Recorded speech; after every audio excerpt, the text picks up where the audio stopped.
must have fell asleep in my computer. What's going on?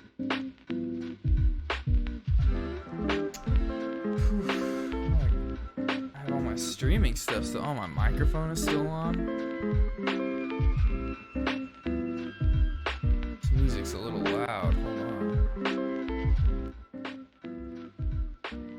I think that's what woke me up, was the loud music or something. I don't know. Oh, man. Well, let's start the day. What time is it? Oh, it's 9:05 at night. Oh, shit.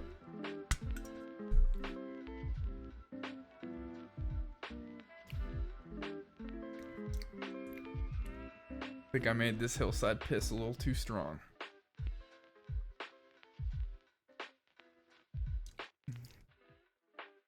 A little too much lemon. A little too much lemon. Not enough piss. You know what? Hold on.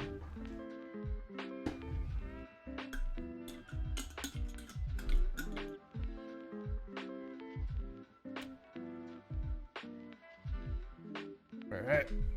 Got some in there. Let's see if I got the ratio together. Ooh, much better. Much better. Oh, yeah. Alright. What the fuck? I'm streaming? Oh, hey! What's going on, guys? I didn't realize I was live. I just woke up.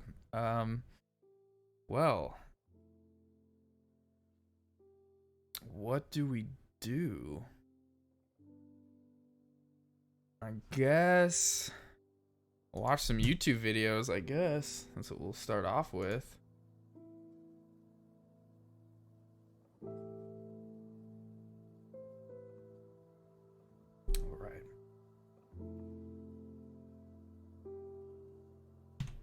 There I am. All right, so you remember a couple weeks ago we watched a Bald and Bankrupt video. We were talking about how he had just gotten over COVID because he was being stupid and still traveling around and making his videos. And then he said in that video that I'm just going to be staying around the area of Belarus, like where I'm living right now. I'm not going to be traveling abroad. I'm trying to recoup. I want to wait till the pandemic's over. And look, Bald and Bankrupt is back, and he went all the way from Belarus to Mexico. What up, Fourth? How are you doing, man? So, we're going to live vicariously through Bald and Bankrupt and watch his adventures in Mexico, even though I don't approve of traveling around right now. But since I'm not traveling around right now and I'm stuck in my house, we're gonna live vicariously through him and experience the outdoor world from the comfort and safety of our computers. Oh wait, let me turn off the music. Hello from Mexico City. I'm down here in the historical and business districts. Let's just talk about it again though really quick. Months ago when COVID first started, he was still traveling around, not wearing a mask, just being a general chud, you know, and saying like, oh, my government's trying to tell me what to do. No, he would literally say dumb shit like that. And then he caught COVID. And, well, before that, he even had people in his videos, like at train stations in these other countries, asking him in like Ukrainian and Russian, like, what are you doing traveling around right now? You think that's smart? And he would be like, oh, don't worry about it. You don't need to listen to your president or dictator or whoever it was. Like, they don't know what's best. Okay, then flash forward a couple weeks. He's not putting out any videos. He's very quiet, not talking about anything. He caught COVID. And the only reason he really survived is because he got put in a special Russian hospital because somebody who watches his videos or something who's connected with the Russian government was like, this guy has done a lot for our country with how much he promotes us in his videos. So he got put in a special hospital where he was watched 24/7 to make sure that he would survive. And then he was super serious about COVID after that, being like, I'm not going to travel. I'm going to just be at home. And look at him. An area that, despite the reputation of the nation, actually feels very safe. Tourists and business people here can go about their daily lives and enjoy a Starbucks. However, just a few kilometers from here is an altogether different part of the city.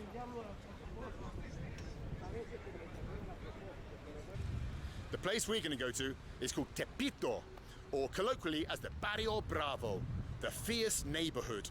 The city's most dangerous barrio. It's a place that few locals will venture into unless absolutely necessary. However, I want to go there and check out Mexico's most dangerous hood and see just how dangerous it is. Or is it completely overblown? And maybe it will tell us something not only about Tepito, but also about Mexico in general. So, yeah, I'm a little bit nervous, but join me as we check out the Barrio Bravo, Tepito. Let's do it.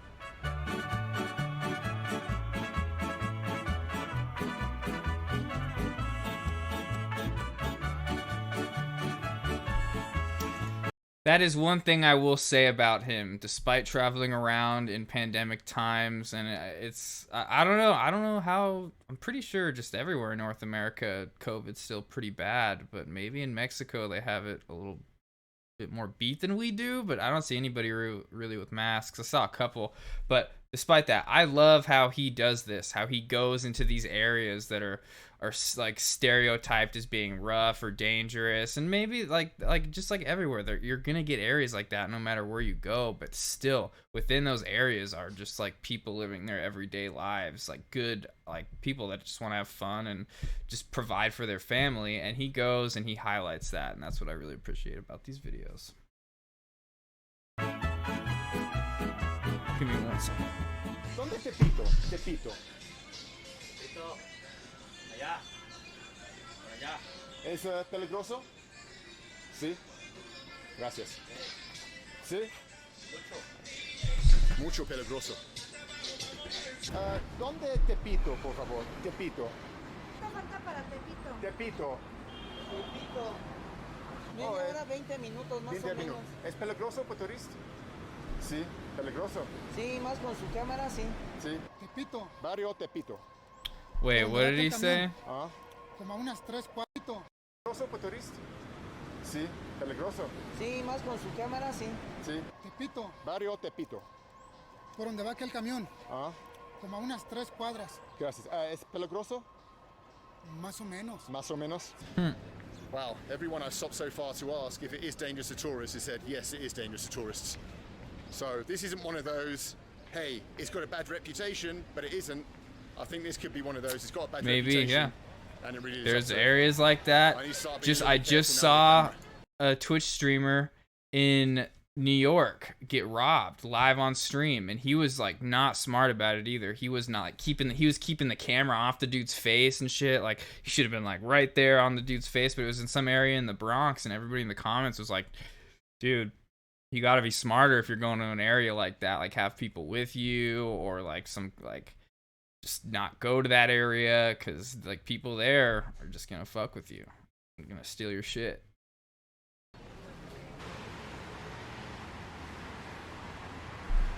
Guys, I've just found Sick, fourth. Do it. a mariachi band on the streets on the way to Tepito. So let's hear some tunes.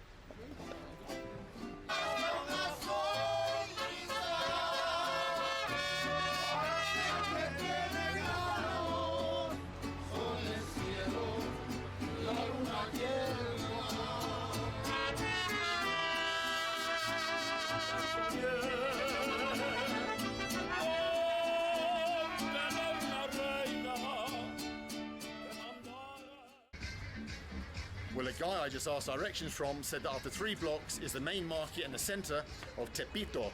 He also said, I don't recommend you go there. So, yeah, let's go and especially check it out. like I just hope that if I get killed, post-COVID, he's like weak. When he was done with COVID, he posted a video on Instagram where he could like tried taking a walk from his hotel room, and he like got like 15 steps and collapsed on a park bench and was like, I like can't walk anymore. And now he's like gonna go try to potentially get into a fight, like try to defend Finds a himself. memory card and uploads it to YouTube so you can see Tepito.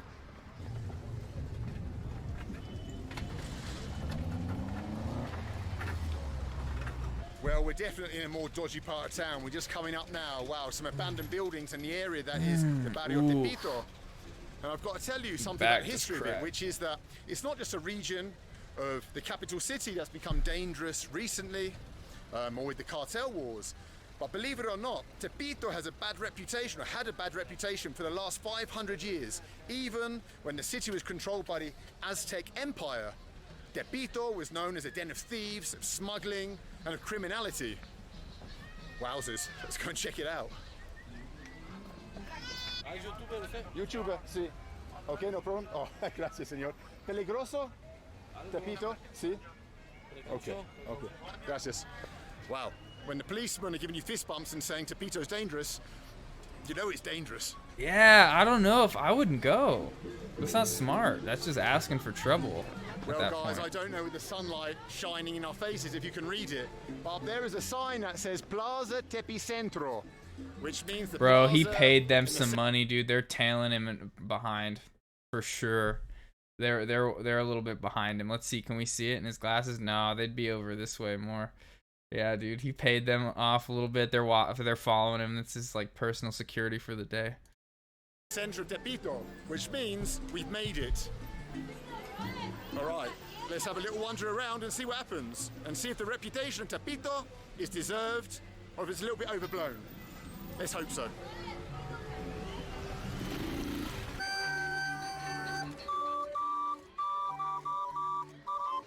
The markets here in Tepito are the place where the city's thieves come when they want to sell the things they've stolen. Oh my god, Also, he's the being stores tailed sell already. This dude's like, I like your counterfeit camera, bro. goods, the fake Louis Vuitton, Chanel's, Ray-Bans, everything you can buy in Tepito.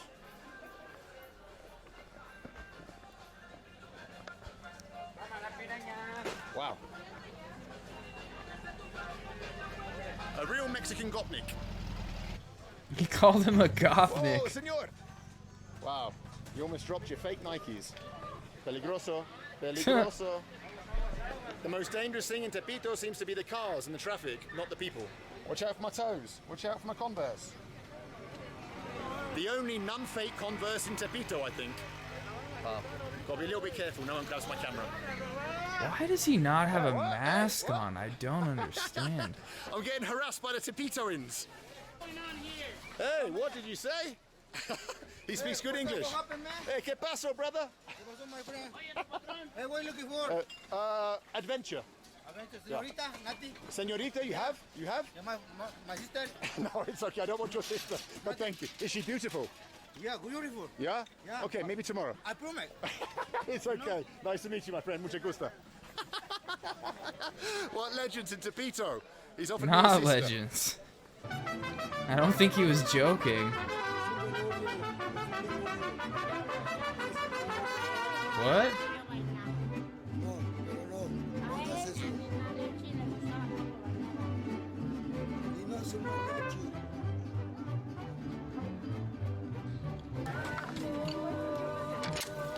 We're having a fruit juice in What the Tepito. fuck was that interaction? What the fuck is this video? Gracias, señor. Ya te falta. Okay. Ah. Gracias. Well, what an honest guy. I was going to walk away then without taking all my change. And he said, no, hold on. You see, the people at Tepito are very honest. Verdad, or whatever you say in Spanish. Honestamente. Let's carry on. Tepito.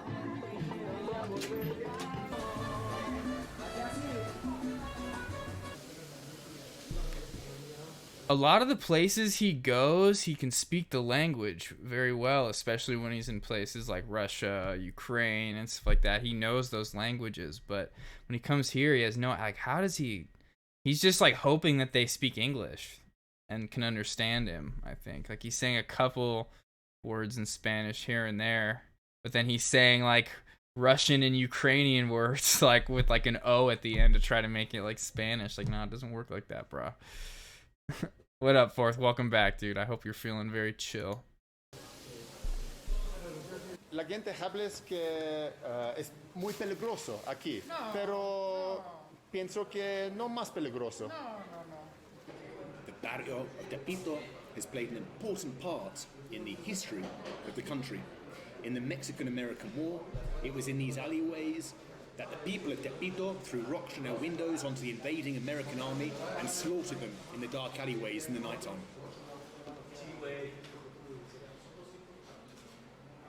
Nice. Cool story. This warren, this maze of back streets and alleyways is where the capital cities, sicarios, and enforcers of the cartels are born and bred. But I've got to be honest and say that so far here in the Barrio Bravo, I feel quite safe. Tepito, I feel quite safe. And so far, everyone that I've met has been a legend. Yeah.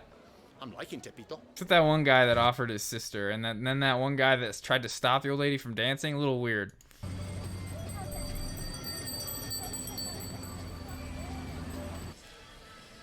YouTube. YouTube. What is this? Oh, my friend. Oh, what is this? Megáfono. Is possible? Megáfono. Una vez? Is possible? Sí. Oh.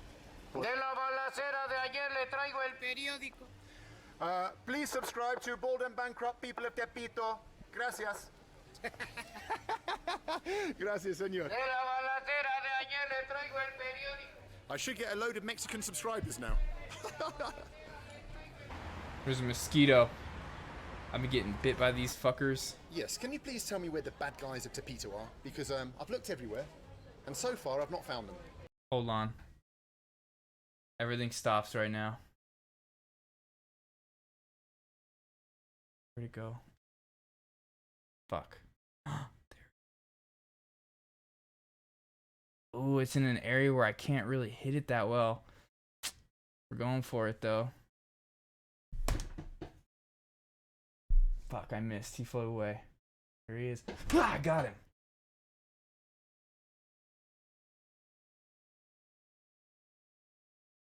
You don't understand what my legs look like right now.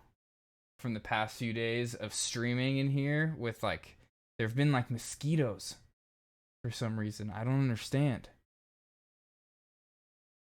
I went on tour once and got attacked by mosquitoes like this in July in Texas. And it made sense there because it was so humid, but here it does not make sense. I think I hit it. I think I got it.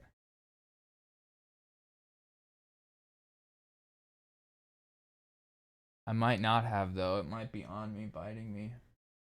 But like, I had like some normal little bites that were just like small ones. I have one right here on my my wrist. You can see. Right. Oh my god. Right there. That's like a normal one.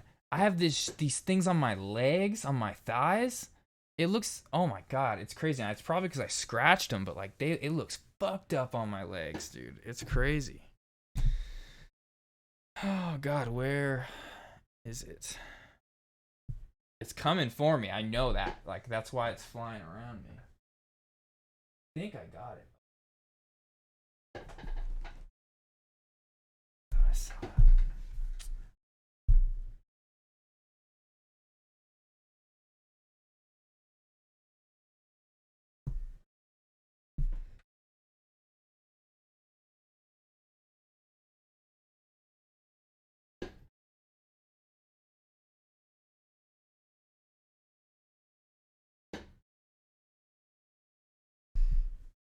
There was this one the other day that I killed. It was right here on these blinds for my window, right behind my monitor.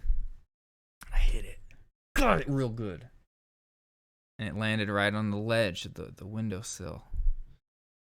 I just went to go pick it up with my napkin, just grab it real quick, and it like exploded as I picked it up, and like all this just like little mosquito blood that it had sucked up just like went everywhere on this white windowsill that I have. I tried to like wipe it up. I had to go get water to clean it up. It wouldn't wipe up with the rag, just dry. And I'm pretty sure that that was blood from my leg. Pretty sure. Now, I think we're gonna carry on with the stream and the video now. I think I killed my enemy. But if I haven't killed my enemy, we'll know in a few minutes when I start itching the fuck out of somewhere. Oh my god, did it get me in the hand already? No way. Wait a second. Don't tell me. Did it bite me in the hand when I was... Oh my... No, I don't think so. I think I'm just overreacting.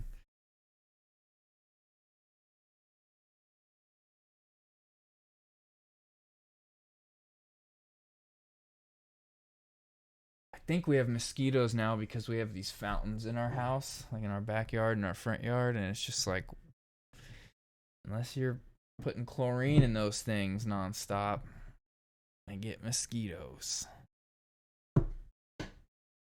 Oh my god. I thought I just saw its shadow, but I think that was just a piece of dust.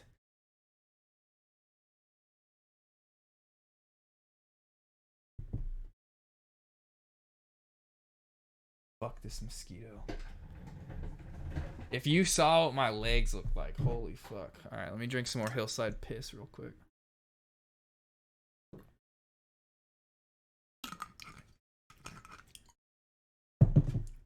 Okay. Oh, okay.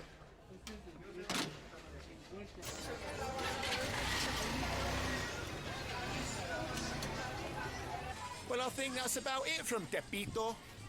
We've had a look around, we've met a few people, had a little interaction with some people, and you know what we found? We found what we always find in these places. Whether it's in Bolivia, whether it's in Mauritania, whether Beautiful it's here people. in Mexico, which is, people are pretty chilled wherever you go, and they just want to have a bit of a laugh. So even here in the Barrio Bravo, the fierce neighborhood, the people are legends. So I'm going back now to see that guy who offered me his sister. One thing you hear a lot, which dispels a lot of like these places being dangerous rumors, is even the cartels, they don't want tourists to not come there. Like that's how they make their money, is selling the tourists drugs. Like they want tourists to come and feel safe and like contribute to the actual like local economy and then their own cartel economy. Like they want that.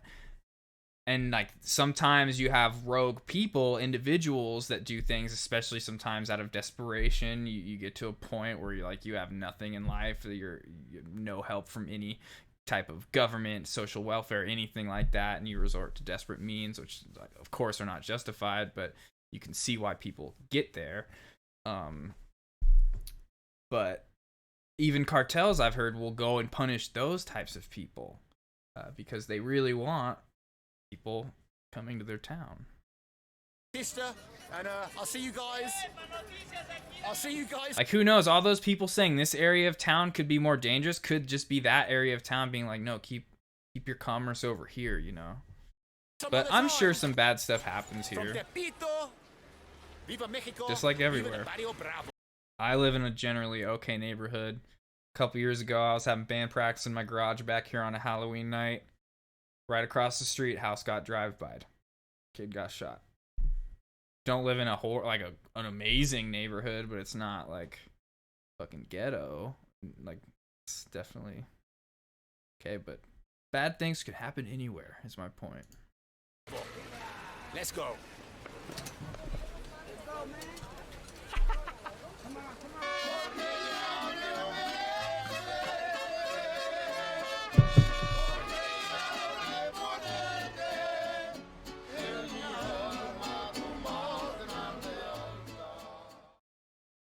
Ahoy there. Okay. Listen, in about a week's time, So this is number 2. This one was posted 2 days ago. Oh, wow. What? Hold on. When was this last one? Hello from Mexico Oh, we're City. watching I'm them down out of here in the order. historical and... Okay, whatever. Hello from Mexico City. I'm down here in the historical and business district. Oh, wait, no. 23rd. Yeah, Listen, we watched in them about out a of week's order. time, I received my new Russian visa in my passport. And so I thought, in the meantime, with nothing else to do apart from drink Kafola here in Prague, we'd go on a little trip for a couple of days and have a little adventure, a little bit of a mess around. So if you want to join me on a trip to the land of burritos and tacos, Montezuma, What a weird way to say El burritos. Chapo, and the Sinaloa cartel. Then vamos to Mexico City.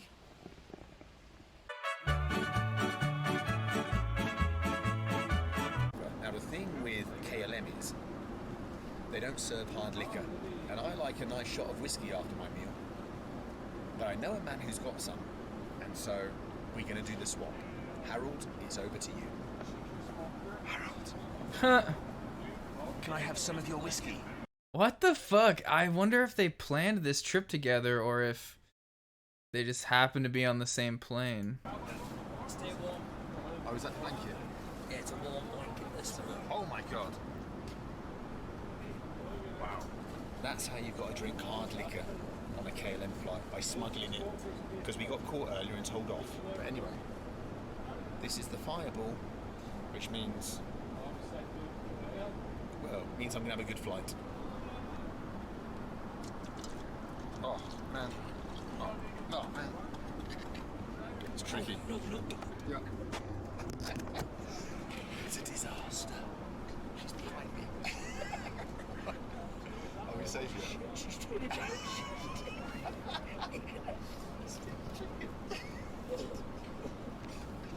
Oh, man, it's not easy. What kind of ice cream are you trying? I've been eating this stuff by this brand called So Delicious. It's made out of cashew milk. Oh my god, it's this salted caramel, like enclosed in chocolate. Oh, it's so good. Oh, no, she's there. So, I don't know what I'm gonna do. Oh, thank you.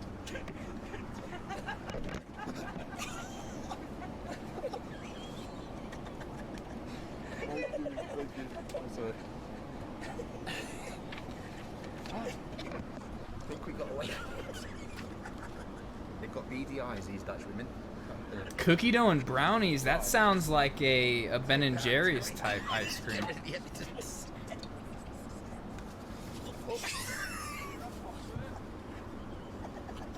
Oh, it's all gone wrong. They're already wasted. Oh, I'll see. Oh. Leave me out of it. I'm not dealing with your contraband. Finally, a little drink.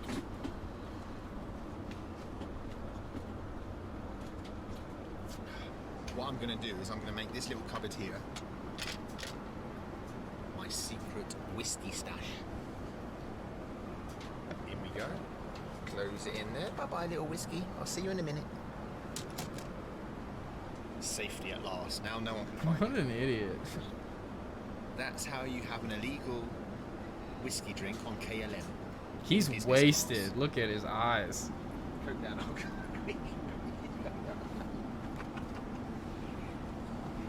You take that one too. We'll run up.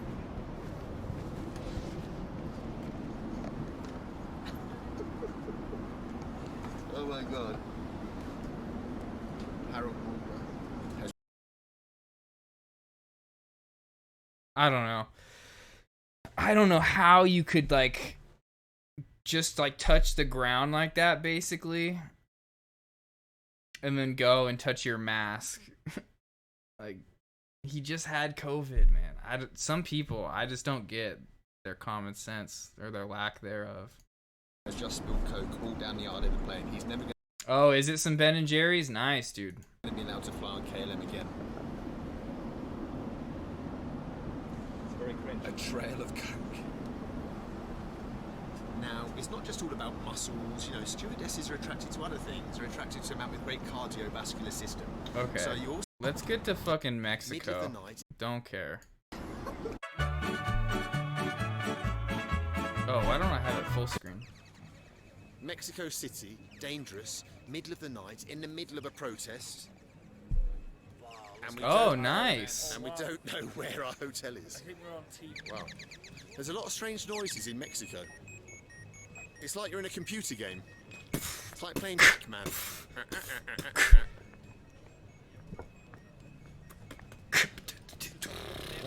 Did someone remember the name of the hotel? the most unseasoned Shut travelers up. ever. Do I Listen, have to what take did- charge? Right. We've got Simon Wilson, who I've not introduced you to yet, but Simon Wilson of the famous channel Simon Wilson. Huh? This country is dangerous. Dangerous? This is the truth. Yeah, but you're welcome. Thank you. But we will die. Yeah. Okay. Where are you from? From England. Wow.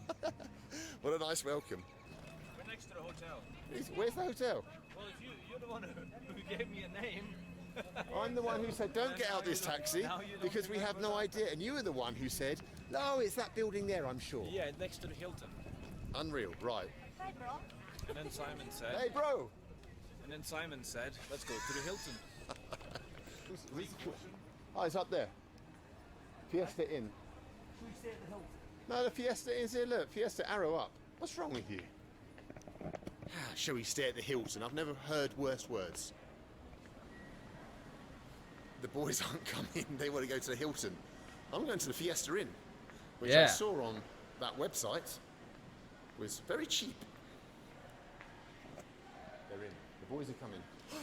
And I should be wearing a mask probably in this country. I don't know.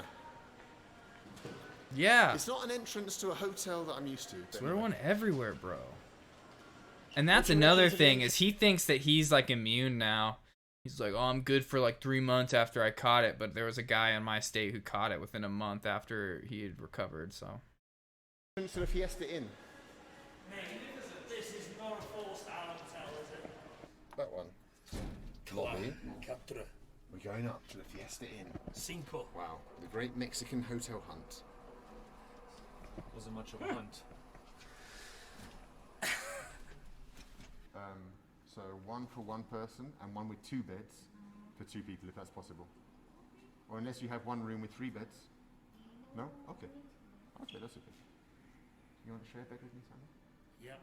Let's do it. 2 beds, 3 beds. Wow. Look at the lovely Fiesta Inn. Wow, I told you there's strange noises here. Do that again. Here. Funky foam. Wow. I knew I was going to do that twice. Mexico has the strangest noises. I've never been to a place. It's like you're walking through a simulator, a computer game. And now your hands look like this. Wow. What have you been doing? It's anyway. Wow. What do you reckon this hotel room's going to be like? This Mexican hotel room. Let's have a look. never gonna find out because we have one key and that's mine. Well, it's in my hand. Not for long. There's no numbers on the door. Oh, there is. They were hidden. Right. See you boys later. I'm going to my room. Enjoy. Right, have a good one in the corner with me. Alright. What up, Lieutenant Colden? Is the sheep shagger next to us? Oh, it's one bed. This video's boring. Like, what the fuck? We're That's not what it seeing is, one thing, I anything think we're gay. good. Me and Harold are sharing a bed. What the fuck? This whole like 8 minutes has been useless. Well, we've dropped off our bags. Let's have a little look Like the around. coolest part was seeing the inside of this like hotel area. And it was like, Around Mexico City. Guys, I suggest we have some Mexican food. Who wants to try some street tacos? Let's do it. That was a bit of a lackluster. I was expecting more passion when I said, let's try some street tacos. Tacos? Oh, that's good. Wow. Por favor, señor. 3 pastor taco. now this is the real shit. I tell my girlfriend all the time, when we go visit Mexico, I'm eating meat tacos. I'm gonna break my vegan diet and eat this, cause I miss street tacos. There's a couple places in Vegas where you can get some really good street tacos for sure. Okay. This one. Okay, Oh, this Crow, one. what's This going one. on? I thought your name was something else on Twitch from way back, but okay, good to know. I'll remember that. Yes, yes. Wow. Yeah, I reckon. I have no idea what's going on. This is my first taco in Mexico. Viva taco, viva Mexico. Viva taco, aquí vive México. Ah, look at this guy. This guy's an expert. This is a true taco maker. Wow. Taqueria. Are you guys looking forward to the That tacos? looks so good. I am. But I don't fancy being ill after it. Like. Oh man, come on. Oh yeah, no, I remember you, Crow. I remember Emily and stuff. I was just saying, I remember, wasn't your name something like Whack-A-Mole back in the day on Twitch? Something? Or am I thinking of somebody else? I don't know. Maybe I'm not. Or maybe I'm wrong. Already chickening up. Wow, he caught the. Wow, how'd you do that? Watch this. He's going to catch the pineapple. In his It was, see, steel trap. Watch, I remember watch, watch. everything. Oh man, the skills. Wow. I know. Thank you. Super. Thank you, sir. Okay. Wow. Wow. Check this out. This is a real Mexican taco. Look, you've got your tortilla, and you've got your meat, and you've got your onion. Some big onion on there. What do I do now? I suppose I just eat it. Wow, this looks amazing. Look at it. Like, isn't that like, it looked like there's like a whole chunk of uncut Oh, no, onion I on have the 3 top. tacos. You have what you want. Anyway, let's tuck in. Yeah, what the fuck? That's like a These big, are all the hot. what the hell? I love onions on tacos, but like a whole clove? God, it's spicy. Right there. You can't handle spicy tacos, can you? Oh, caught me in the throat. I'm going to make my Mark Wiens face when I next eat a taco. Get ready for it. Oh, man.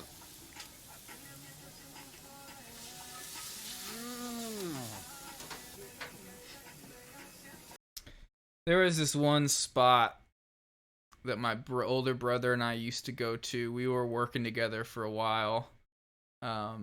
And every night when we were done doing stuff, we would go to this one little taco truck like this. It was in the middle of Chinatown too, in my city, which is so weird. But it was like these. I had brought my girlfriend to this taco truck once before she went vegan, and she said this was like the closest thing to like being back in Tijuana. Like she said, and I miss those tacos a lot, and that's exactly what they looked like. I'd get like 10 at a time. Wow. Pure Mark Wiens face. Cheers, thank you. Mark Wiens face. Nice. Who's Mark Wiens? I don't know who the fuck that Gracias, is. señor. Hello there. No, I'm sorry. Not today. What do you want to say? I don't know what you want.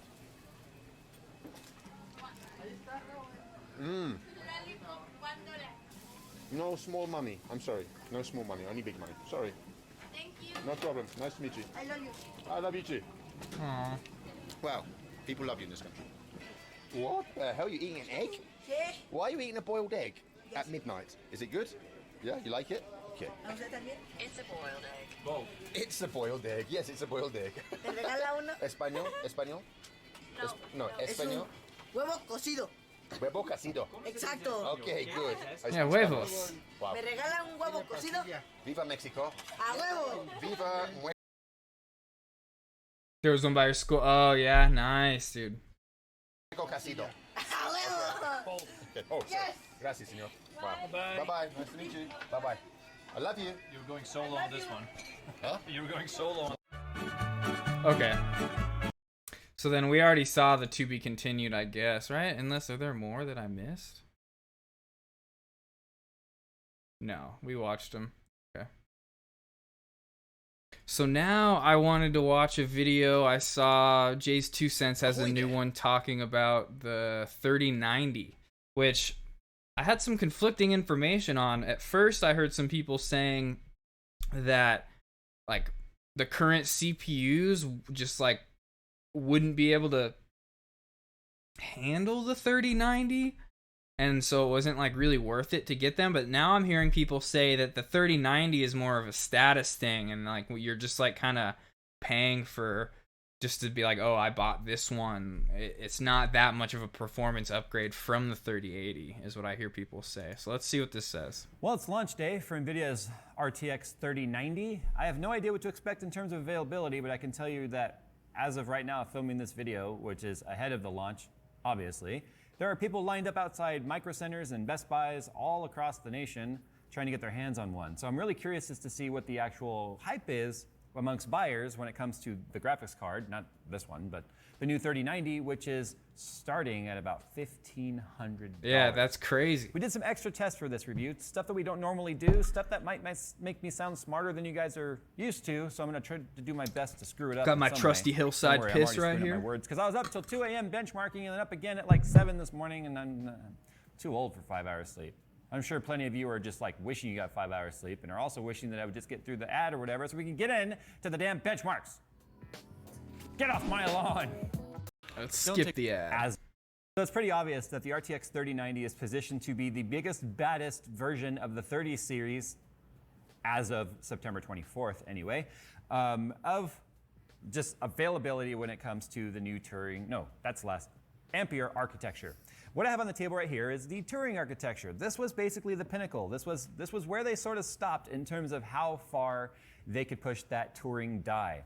We've got the Titan RTX card right here, which has got, I've got my notes because my brain is not going to remember this stuff, 4,608 CUDA cores, 72 Gen 1 RT cores, or the first gen RT cores, 576 Gen 2 Tensor cores. So the reason why I'm reading the specs is it's important to kind of see where we've come in one generation's top tier with the launch offering. All right, later, Crow. A shaved down version of Ampere versus the unshaved, as far as we know, unshaved Turing architecture, and to see how far they've come. So these are actually Gen 2 Tensor cores because Gen 1 was actually in Titan Volta, which was never really a mainstream card or even readily available. 24 gigabytes of G6 memory or GDDR6, and it's on TSMC's 12 nanometer FinFET architecture. But up until now, the RTX 3080s. I don't know about you guys, but I'm dumb, and so much of that just went. Thing we really had to talk about with this launch because of this really interesting staggered launch. So if we compare the specs between the RTX Titan, it says 8,704 CUDA cores. Now, it's important to remember as we talk about CUDA core count, and yes, I'm going to show you benchmarks, but I want to arm you with information understanding the charts. So please bear with me on this. CUDA core is specific to FP32 instructions. So not all games use FP32 the most efficient, some more efficient than others, which is why you see some graphics cards or some NVIDIA cards do really well in certain titles and not as well in others, depending on the title's optimizations for who spends more money to get their technologies more featured in the game. And it's unfortunate, but it's the way that it works. You got AMD titles, NVIDIA titles, and so forth. Moving on, it's got, like I said, nearly double the CUDA cores as you'd find in the RTX Titan, and that does not necessarily mean I'm it's so going to be sore from working out. I'm just like sitting here like massaging my shoulders like nonstop. Which has a few less CUDA cores than the RTX Sorry Titan. if that like looks this weird. Has Gen 2 RT cores. So although it's got 68 Gen 2 RT cores, which is 4 less than the RTX Titan, they are newer, more efficient, faster RT cores. So that's one thing you need to keep in mind when you look at these charts. 272 Gen 3 Tensor cores versus 576 Gen 2 in the RTX Titan. So significantly less Tensor cores. However, Gen 3 and with DLSS 2.0, we are obviously seeing a fantastic uplift in DLSS performance as well as how those Tensor cores are leveraged. But it's got 10 gigabytes of G6X memory, which is clearly faster than GDDR6, but significantly less of it, 24 gigabytes. It's important to remember that this card, with the amount of VRAM and such that's in it, really was directed towards the workstation type of workload. Anyone that's doing 3D, why do I have a little piece of cardboard here?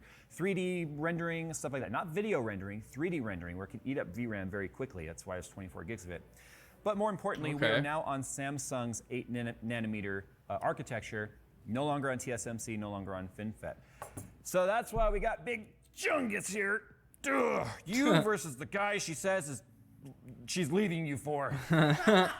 So if we go ahead and just set these up right That's here, so 'cause crazy. This is a really fun representation of What the size of the card. Fuck, dude? I don't think that would fit in my computer case. 496 CUDA cores, 82 Gen 2 RT cores, 328 Gen 3 Tensor cores, which is funny because that's still more than 200, almost 250. Wait, is the Titan RTX the 3070? No, because I would just say RTX 3070, right? What is the Titan RTX? Hold on. I'm just sitting here watching these videos because I would love to have one. And I'm not going to be able to afford one. Oh.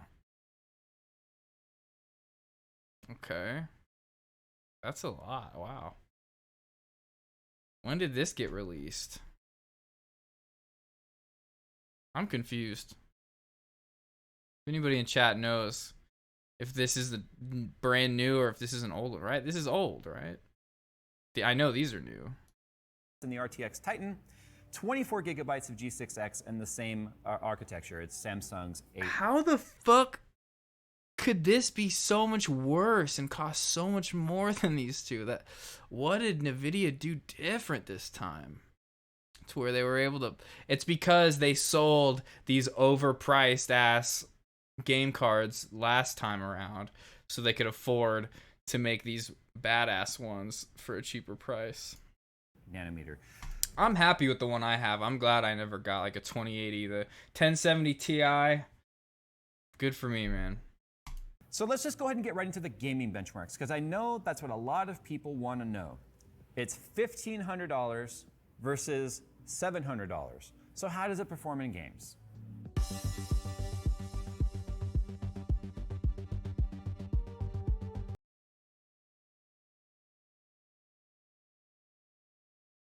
It's a significant difference in performance, I'd say. 3D Mark time. What is that? Is that a game?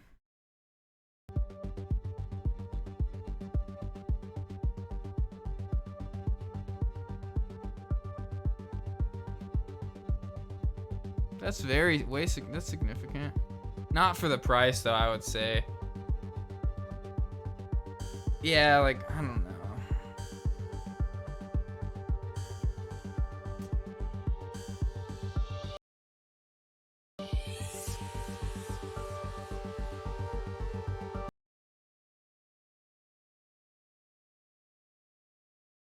It's pretty sweet.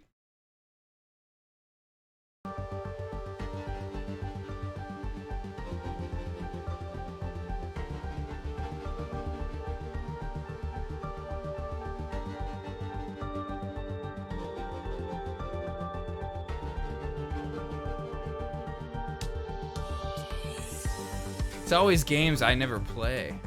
I don't know what the Division is. Metro Exodus, no clue.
Well, as you can see in games, it's an uplift of about 15% average across the board for more than twice the money. So that means, obviously, from a gaming standpoint, there is really no incentive to go and buy this card, unless you fall under two categories. And that is the You a baller. That's one of them. gamer that is like, I want the best no matter what it costs. I don't care about the exponential cost at a very diminished return, which is clearly what this is. You know, more than 100% more money for 15% more performance. Well, you know, how much faster is that Bugatti going to be versus, or that Chiron going to be versus a Veyron? Well, you're going to pay for it. I know it was a really bad analogy, but the bottom line is, for people that want the best, that extra few percent it takes to get takes more yield to try and manufacture. I don't think people realize 10,496 CUDA cores on a new manufacturing process or a new wafer. The yields on this are usually Oh, here we go, Jay's 2 cents. Let's rationalize the capitalist company's reasonings. pretty low. But it seems like Samsung's doing a pretty good job, because let's not forget, although this is $1,500, this is $2,500.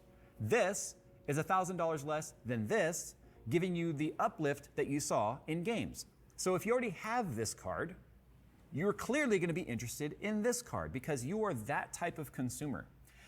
But there's another person that this card really speaks to, and I said that you fall in two categories, and that's going to be the professional CAD drawer, the artist, the person that's doing very high-end animations, which is why we did a whole new workflow this time around featuring RTX Titan, the RTX 3080, as well as our RTX 3090. And then we also included one of the AIB variants here, and you probably noticed that in the gaming benchmarks.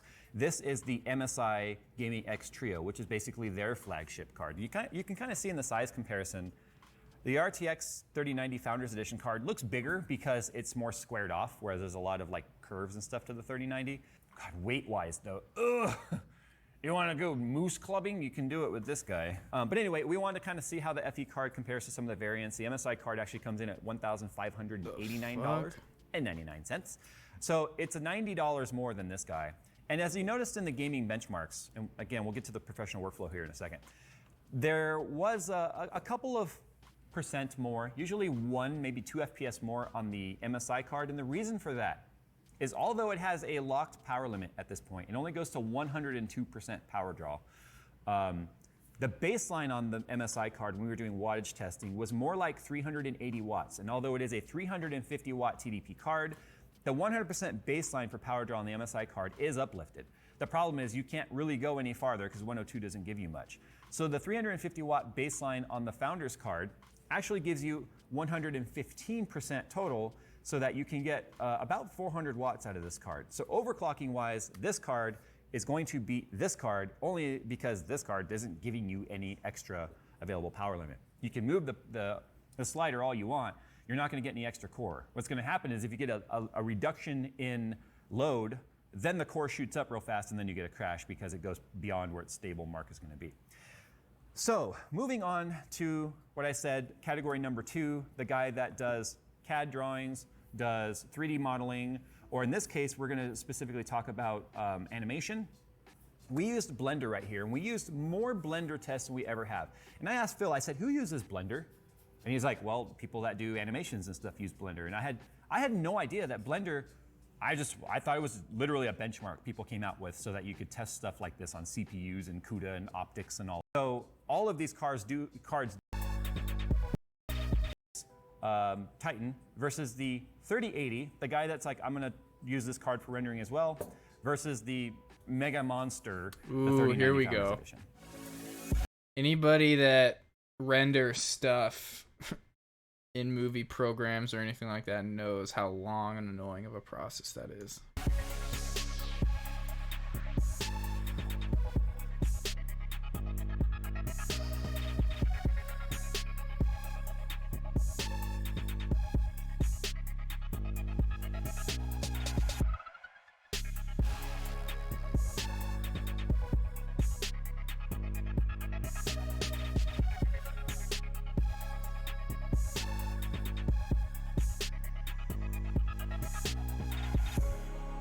Nice. That's fucking crazy.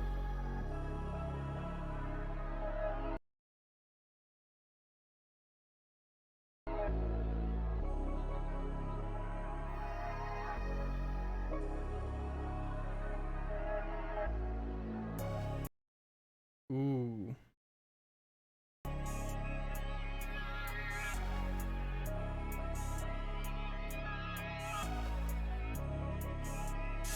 Yikes. So Blender BMW, Blender Classroom, Blender Fishy Cat, Blender Coro, and Blender Junk Shop. So Junk Shop was actually the frame that was provided to us. My intro screen, the Inaband, this thing.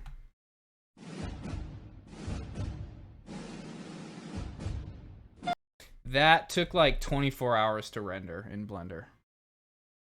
It's fucking insane. Well, it's launch day. I didn't do anything else on my computer. I just was like, I'm just gonna let it chill. For NVIDIA's RTX 3090, I have no idea what to expect in terms of availability, but I can tell you that as of right now, filming this video, which is ahead of the launch, obviously, there are people lined up outside Micro Centers and Best Buys all across the nation trying to get their hands on one. So I'm really curious as to see what the actual hype is amongst buyers when it comes to the graphics card, not this one, but the new 3090, which is starting at about $1,500. We did some extra tests for this review, stuff that we don't normally do, stuff that might make me sound smarter than you guys are used to, so I'm gonna try to do my best to screw it up in some way. Don't worry, I'm already screwing up my words because I was up till 2 a.m. benchmarking and then up again at like 7 this morning, and I'm too old for 5 hours sleep. I'm sure plenty of you are just like wishing you got 5 hours sleep and are also wishing that I would just get through the ad or whatever. So Wait, what the fuck happened? Oh my god. When I hit the intro button. Global illumination and whatever on the board, depending on the test. Blender BMW is not that demanding anymore. In fact, the 3090 does it in 9 seconds. The 3080 does it in 11. That's 2 seconds. But remember, that's 2 seconds per frame. And don't forget, this is not just ray tracing and doing shadows and all that sort of stuff and global illumination and whatever all the technologies that are being used in these frames are. That's one frame of a movie. Yeah. For instance, if we talk about Blender Spring, which unfortunately 3080 wasn't able to handle, this is a movie. In fact, what you're seeing right now is exactly the movie as you would see it watching it in TV. However, the way it actually looks before it's rendered is very basic. All the math and all the geometry has to be applied to the shapes and the objects that are in the scene, and then the final render does all of the calculations.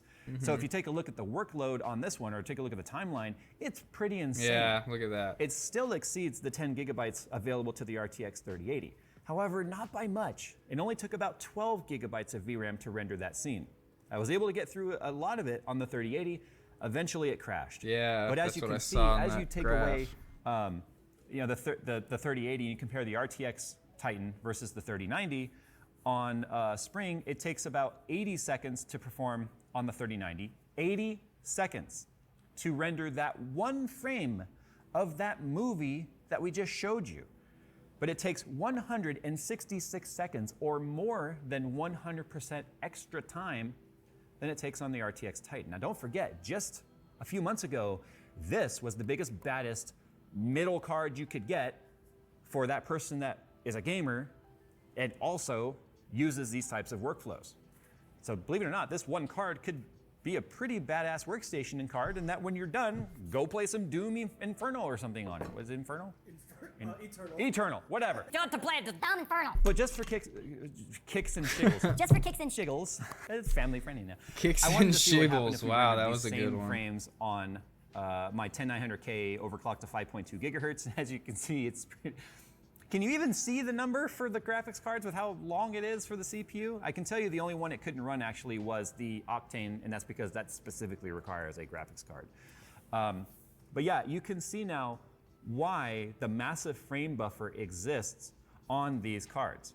And given the fact that we're on a new architecture and we are on new memory, because remember this is stacked memory, it's not 3D memory, but it is stacked in terms of getting it all to fit in there because it's a shorter PCB and stuff. I think it's pretty interesting seeing how far this generation has come. If you're using these graphics cards in those workflows, the 3090 definitely exists in a stopgap between a gaming card and like a Quadro. And the fact that you saw that level of uplift at $1,000 less, or only $300 more than a 2080 Ti, imagine what it would do to that in this test, paints a pretty strong picture for the 3090's existence. Now I know no matter what I just said, all people are hearing is paid shill, paid shill, paid shill. No, I wasn't paid to do this video. I didn't get in on the 8K videos. But what I can tell you is for the first time, for me sitting down, I wasn't paid to do this video. I didn't get Linus, in on the 8K was that one of videos. them?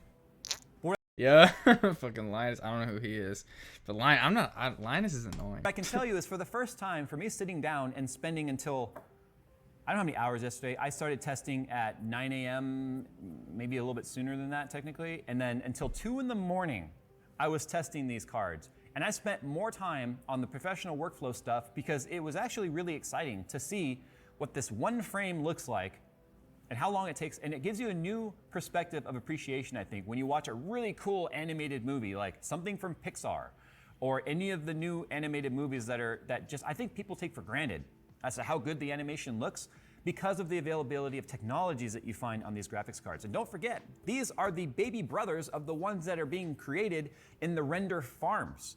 That's why movies like Lego Movie took a year to render. A year render time. That's not animation time, that's render time. But you know what else I think is exciting? Is the fact that we're gonna also do a thing right now to see where we end up. So we're gonna see where we end up on the leaderboard because we're kicking off Rip GN once again, and I'm pretty sure he's kicking off Rip J. So we already showed with the 3080 that with our custom cooling apparatus, My Blowing Matron 5000, we were able to get up to number 9 at 12,387 with our GeForce RTX Metal Gear 3080. Solid Keep in mind, Phantom that is a Pain is stock on card. sale. So is that I was one. thinking about so is playing that one. that. But those two are LN2. These are all LN2 2080s. And a lot of these are LN2 2080s. Let's see where stock out of the box gets us. And this is not going to be an overclocking guide or anything. This is just for fun. All I've done right now is crank the fans. I really want to play Metal Gear Solid Sons of Liberty again. That was a game from my childhood that I'd love to play, but I don't think it's on PC at all. I don't even think there's a good emulation of it anywhere. Percent.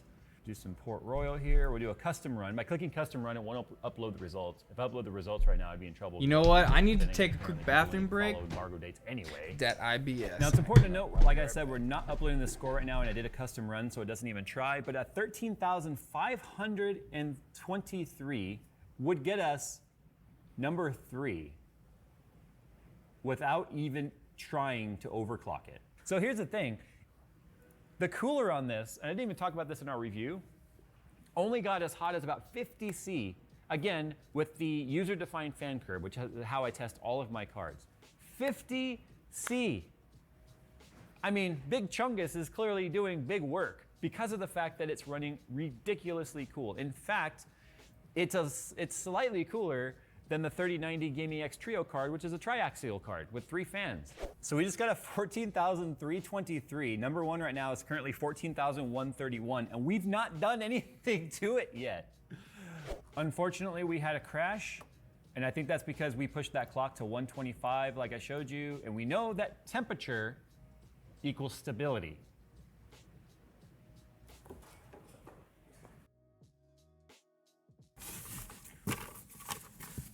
All right, this is literally the most efficient design we've made yet. So if you're curious as to what the inside looks like, there it is. We've got a fan pushing directly on the card, and we've got a ramp pushing the cold air from our air conditioner right up onto the card. And I love my little access hole right here. This is for the power button. And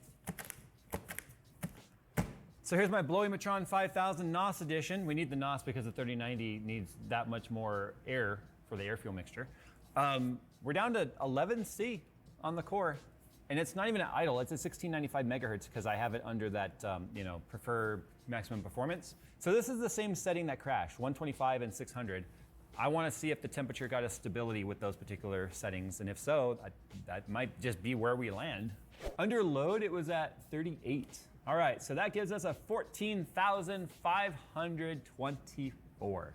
I can't wait to get. There's the problem. This is my personal card. I'm going to use it in a build, but it's doing so good.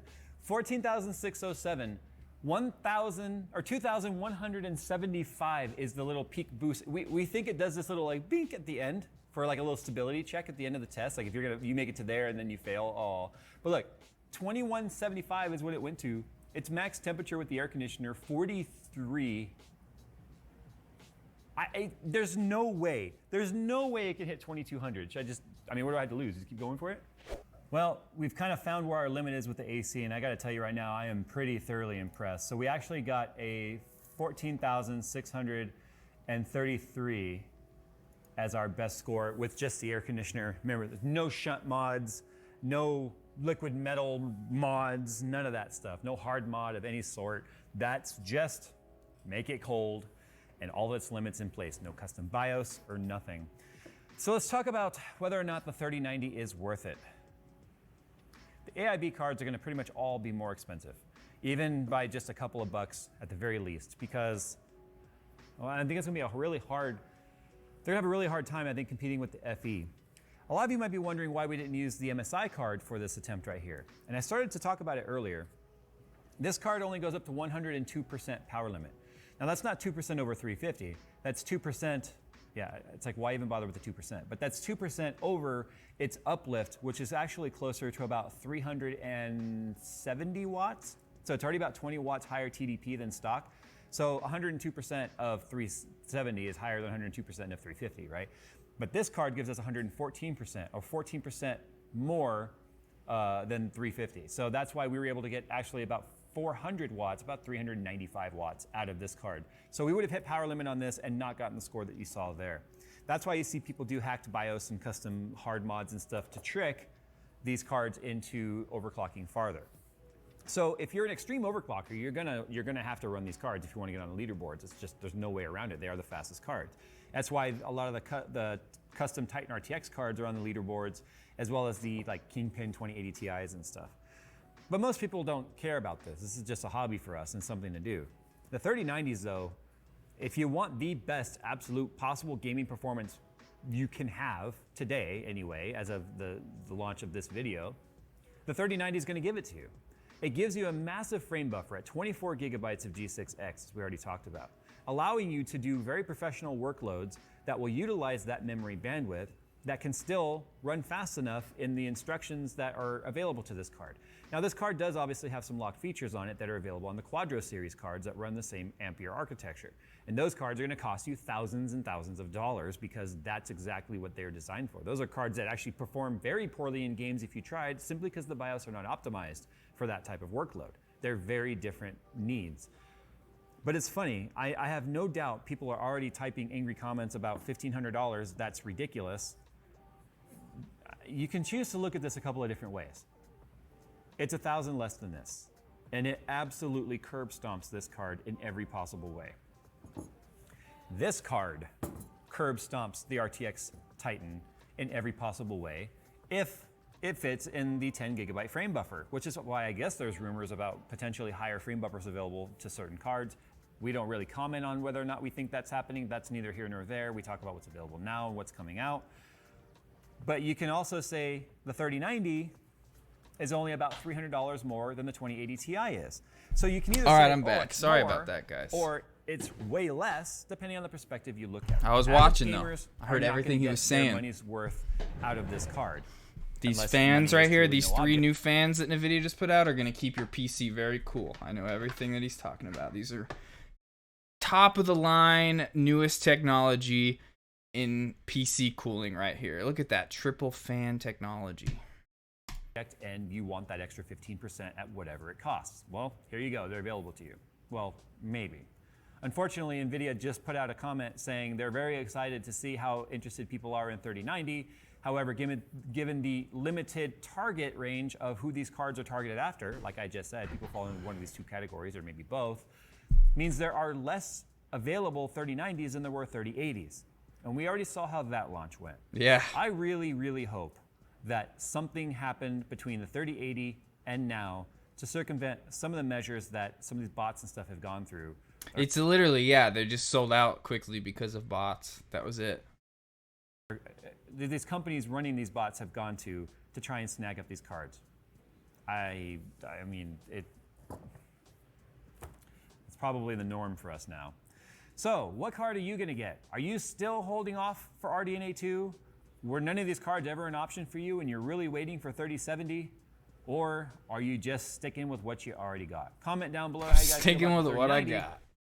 Unless Stream were to pop off and I could afford a 3080. I don't think I would ever buy a 3090.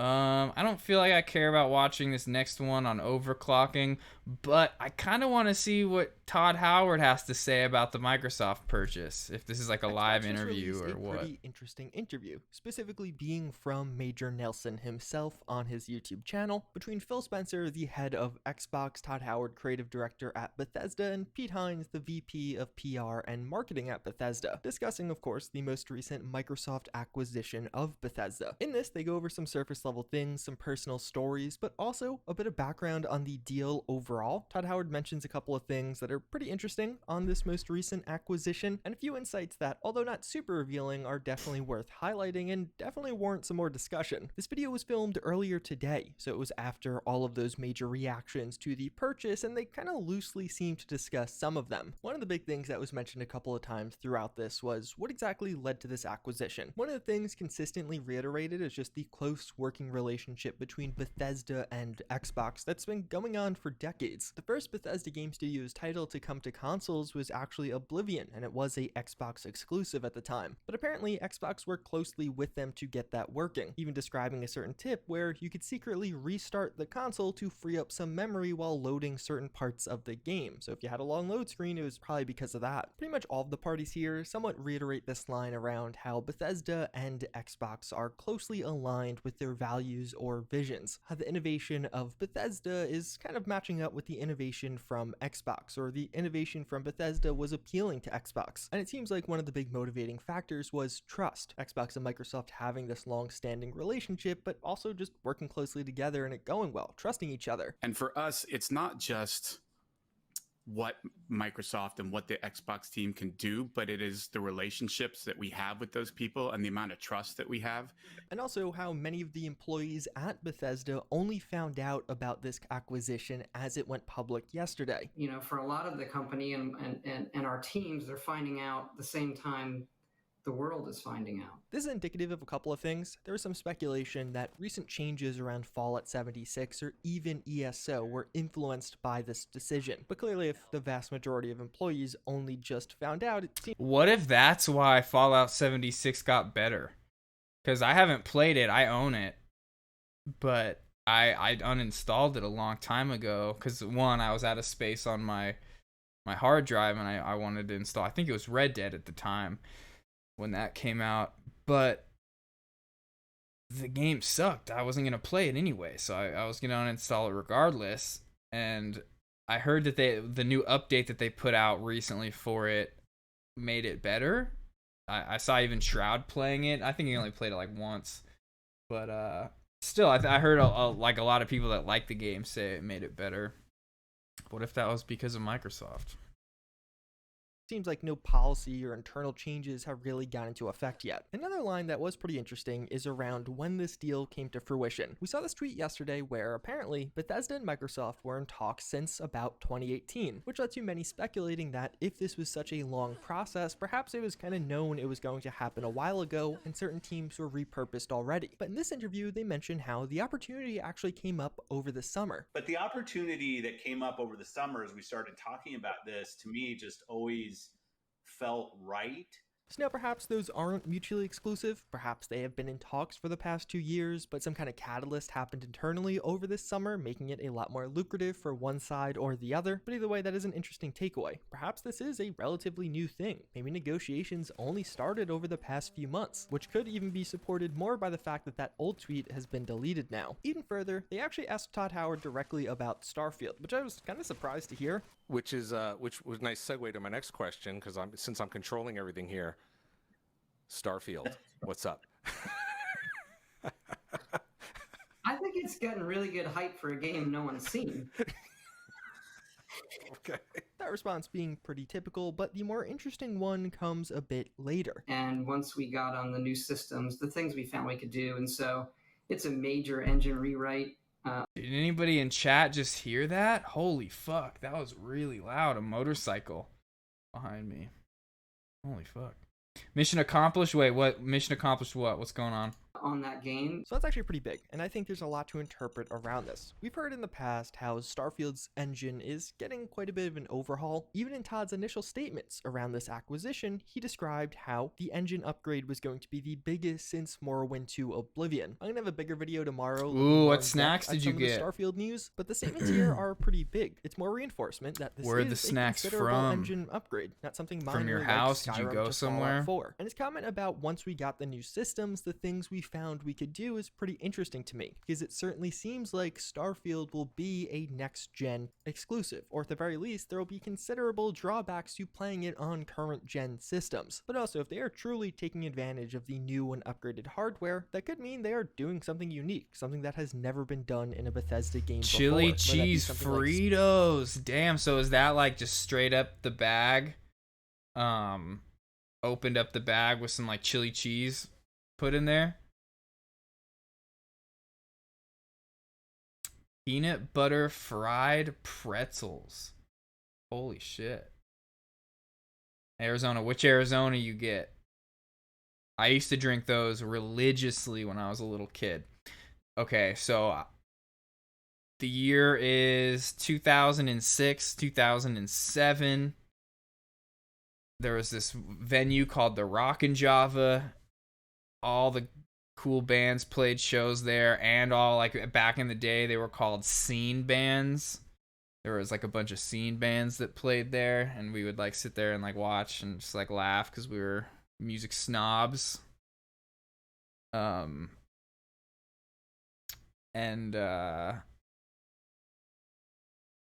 there was a convenience store in the same parking lot, and every single person at those shows, and I'm telling you, this was like a little like coffee shop venue, it would be packed. Like there would be people in the streets because it was a Christian run place, so they didn't allow any alcohol or anything like that or in the venue or around it, so people would be like getting drunk in the parking lot, smoking and stuff like that.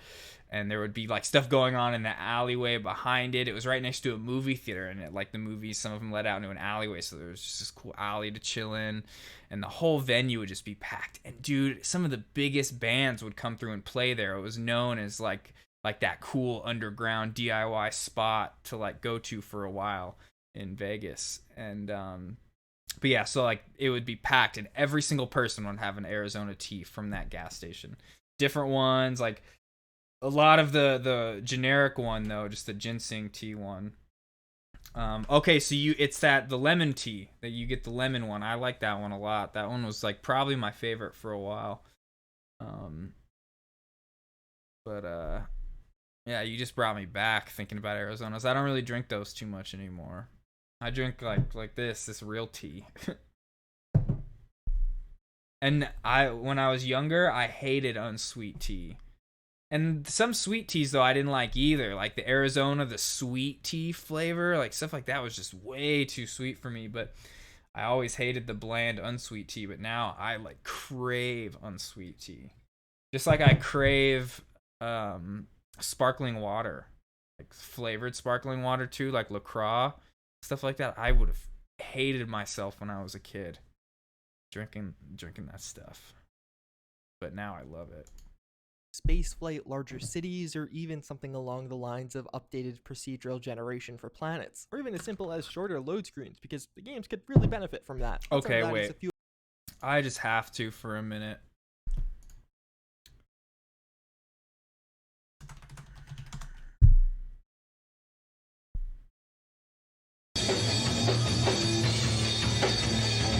That's the rockin' Java. Our next song is called My Final Day.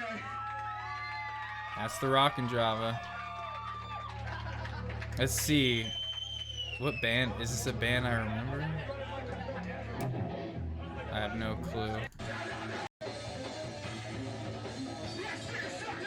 This band, I don't know if you knew who they are or know who they are. Protest the Hero. They played a show there once.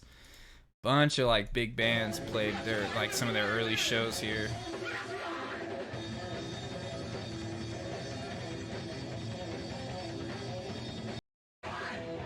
Okay.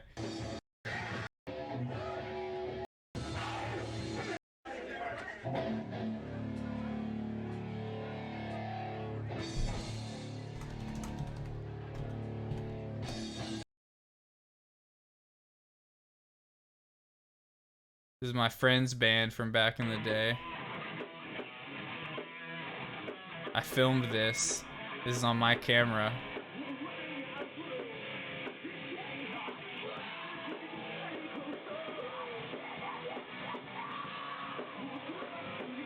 That guy was my boss for a while. He has a pool cleaning company.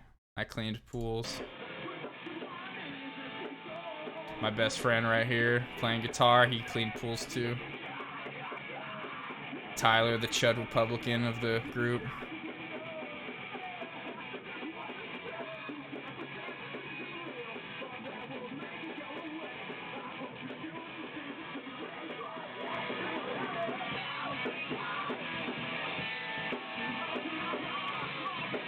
Damn, dude, crazy.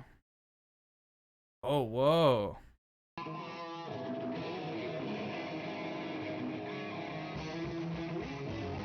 Well, that's the same song, but like way slower. Different day. Dude, I bet if it goes into the crowd, I bet I'm like right over here. Oh my god.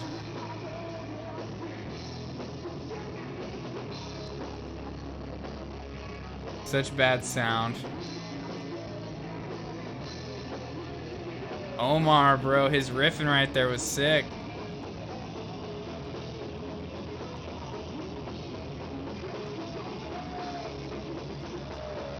Man, I miss playing in bands. All the time I think about just grabbing my guitar and playing guitar on stream, but I don't know.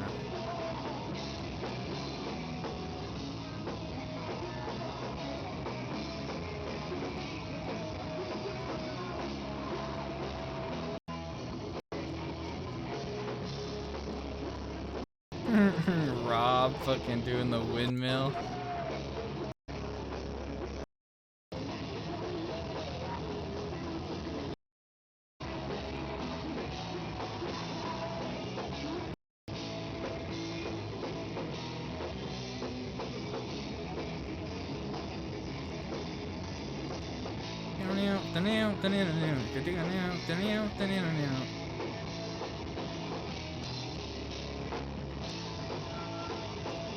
They were like a mix of like Incubus with like a harder band. Like he loved Incubus. The singer from that, whatever his name was, Brandon Boyd. And then it was like harder music. Well, like I don't even know what I would compare them to. Just like that, like alternative rock music from the early 2000s. Yeah, I know who the dude is. Yeah, I've seen his videos before. He's a shredder.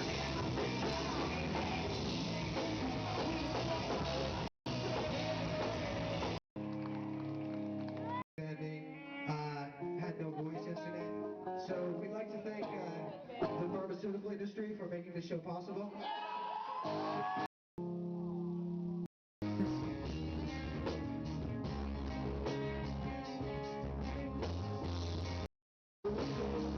Fuck, dude. I wish it would go to a shot of the crowd, dude. I bet I was there, like right here. I bet I was like right there, I bet. Now, sometimes I was in different spots, but I usually stood in front of Rob.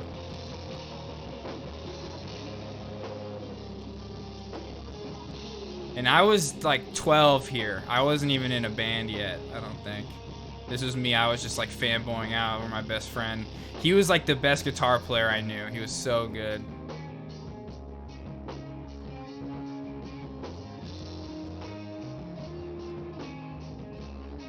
This is like Chronic Future. I don't know if you ever knew that band. They were great.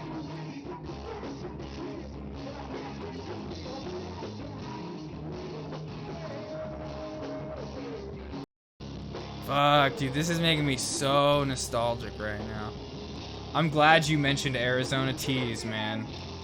Because everybody here probably had one in their hand. Is there gonna be one on stage somewhere? Is that one right there on the ground? Is that an Arizona tea? Looks like a sweet tea. I don't know.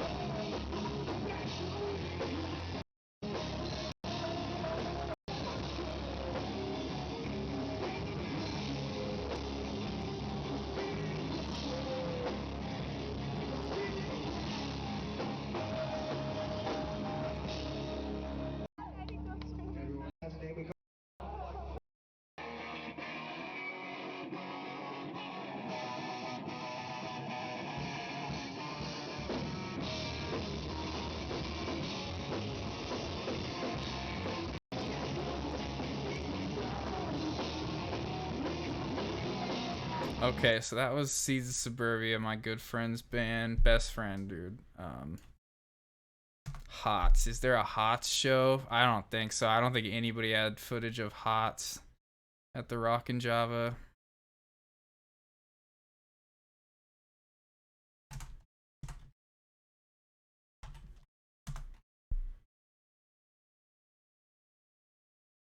What? I didn't know this existed. In 2016 when they did their reunion? No way. Where's me? I'm like right here somewhere. Now, this is a band called Holding On to Sound that was around. I met them as friends around the same time as Seeds of Suburbia when I was like 11 or 12. Rob eventually from Seeds of Suburbia joined this band Hots. But they, man, that was some of the best times in my life were in my tour van going on tour with these guys around the country. We would be laughing all night. all night. It was just non-stop laughter. We're gonna watch some HOTS videos now. Well, first I want to go back to Rockin' Java C.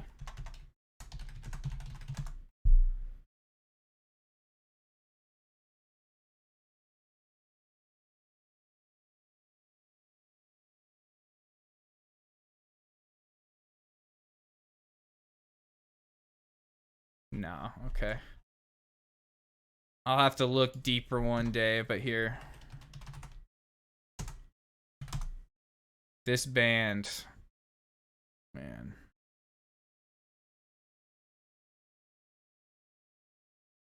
What's a good live video of them?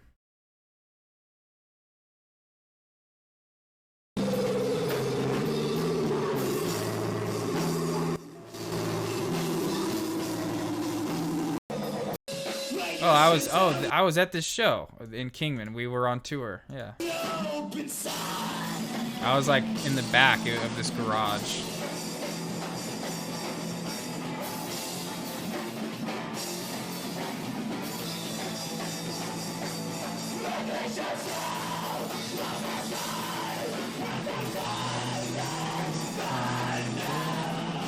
Oh, there's me.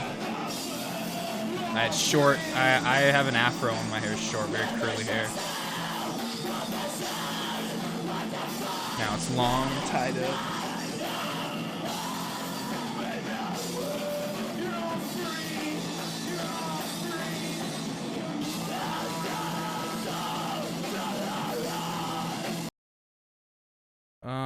Where's a really good one?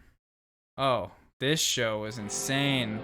I played this show. I'm here somewhere, but my band opened up this show. And the crowd was like this, just like this, and we played. It was so cool. There's me, right? I was right there. I could see my afro. Oh, this isn't a real live video. And that was like my least favorite song from them. They had some really good live videos. Here we go. Here we go.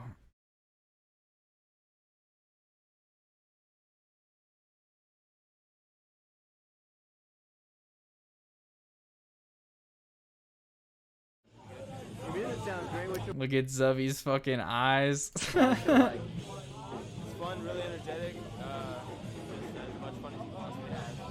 There's only 3 of us up there, so we got a lot of running around. A lot of room to move. That's cool. That's cool. Well, looking forward to seeing you guys, man.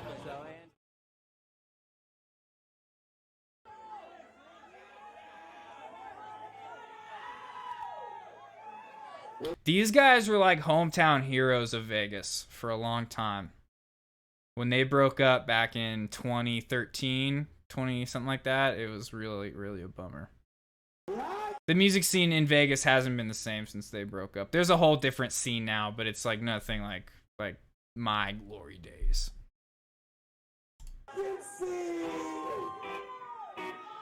The fountains in the ocean, death and destruction, they are no more. I can see the mountains moving gracefully, death and destruction, they are no more.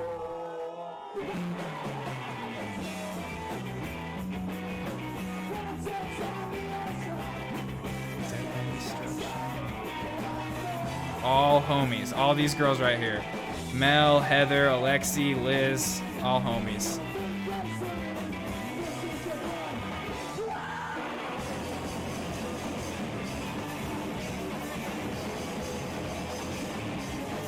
Oh, well, there you go. What's up, No More Hippie Chicks? Exposing yourself.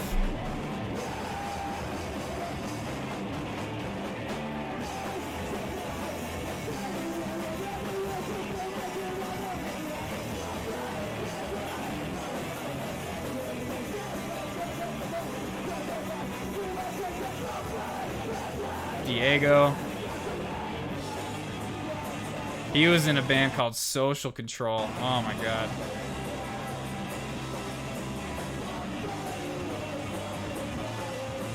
Awkward. That's his name. OKWORD. J-Dub.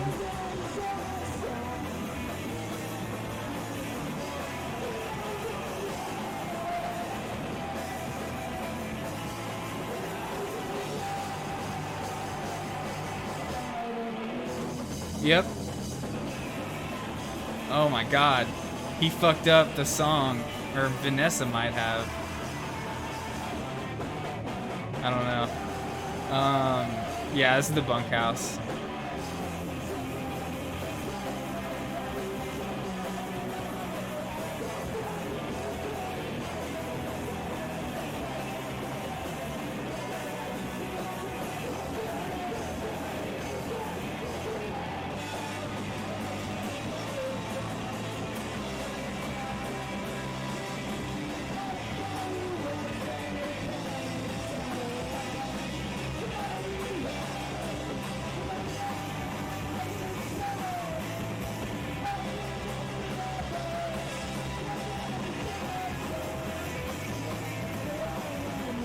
Man, Bennett hitting the wrong chord again on the guitar, bro. He was fucking up.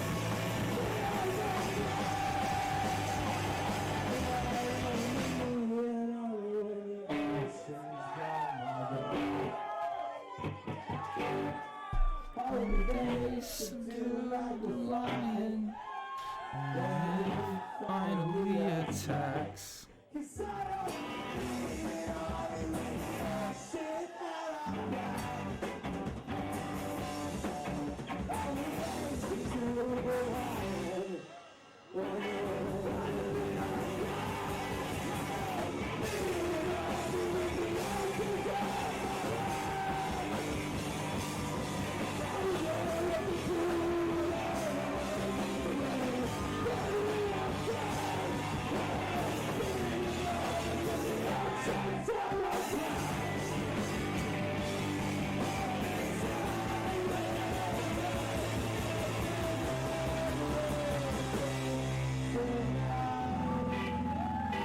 This was like the only show of theirs I was not at. And this was a bar, and I used to go to all their shows at this bar, but I didn't go to this one. May the ocean rise and claim us all tonight.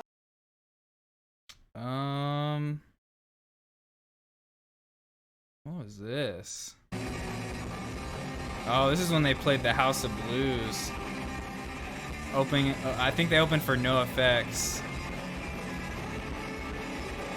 Oh no, this was at somewhere else. No, this says it was at Green Valley Ranch. Never mind. The fuck.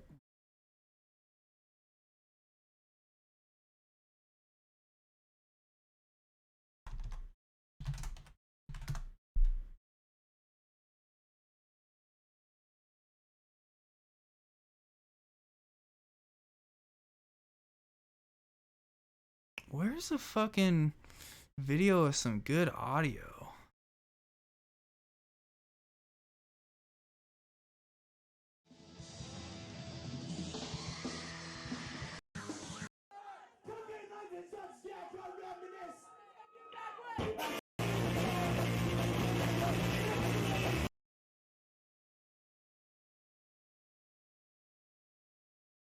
None of, like, man, what is wrong with YouTube nowadays? There's so many good HOTS videos that are not even showing up because of this dumb algorithm. I don't even know.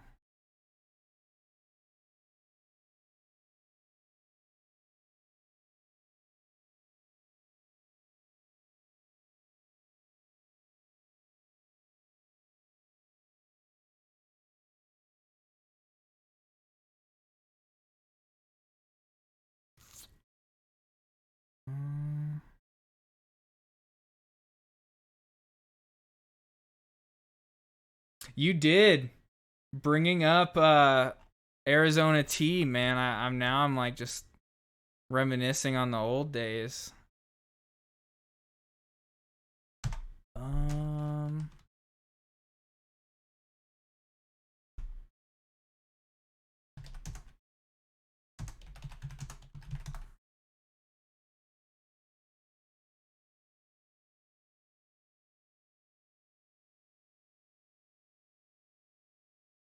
Man, that's the one thing that sucks. I don't think that there's any social control music really out there. It sucks. Oh, here we go.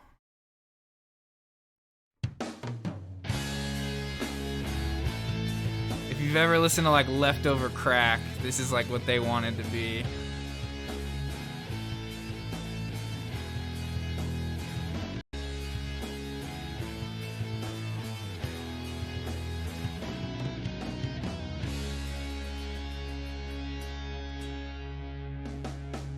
No quiero ser un capitalista, vivir en la tierra de puro resistir. Esto que quema, que encienda, que quema mi fuego. No quiero ser. Their shows in front of Jesse's house were the best. The drummer had shows in front of his house. I wish there was footage of that.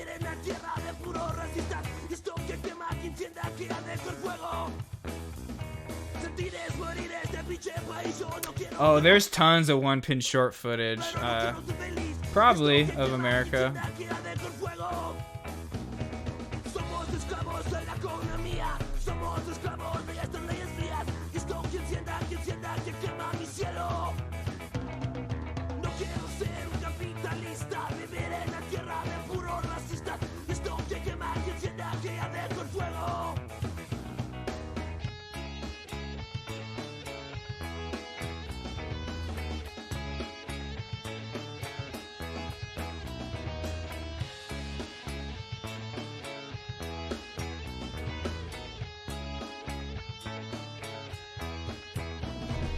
Somos esclavos del nuevo milenio.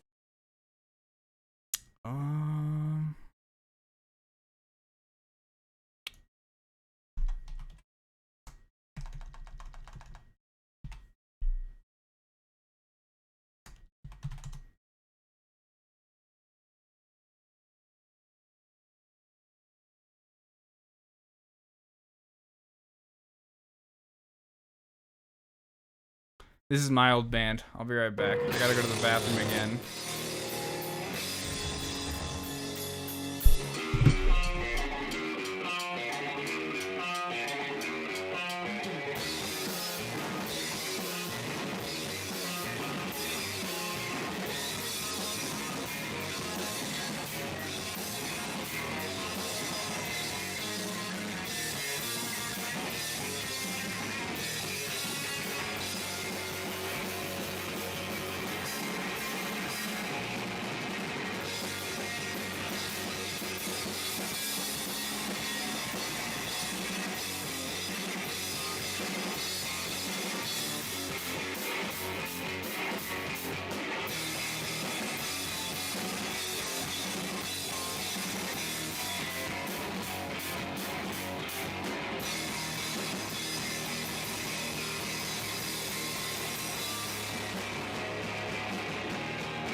The guitar tone, man, was so good.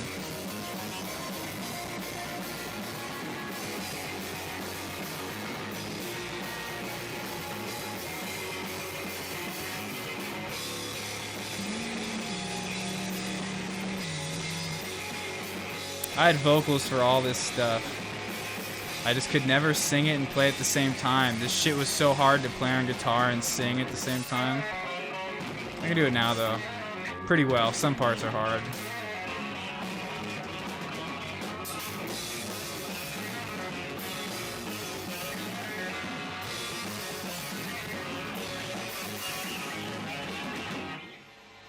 I fucked up that ending right there. Oh wow, it's all stamped.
Nice, Chris. Nice ending on the drums right there. Perfect ending. Both of our parts.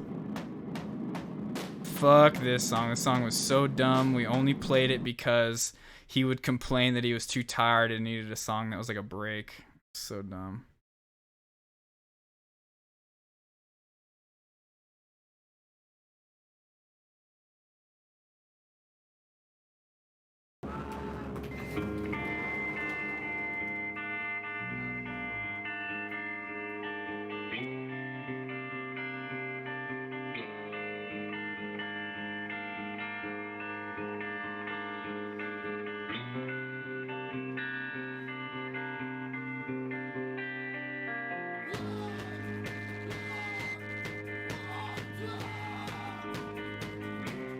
My guitar was almost feedbacking. It was so... I had this like weird problem with my guitar. And because I played super loud. I remember I'd have like this one bass player from my old band once came up to me at this one show and was like I was like sound checking, we were all getting ready to start playing, and he was like, "You're really loud. You know that, right?" I was like, "Yeah, I know." And he's like, "Oh, okay." Like he was trying to tell me to turn down. I was like, "Yeah, I know."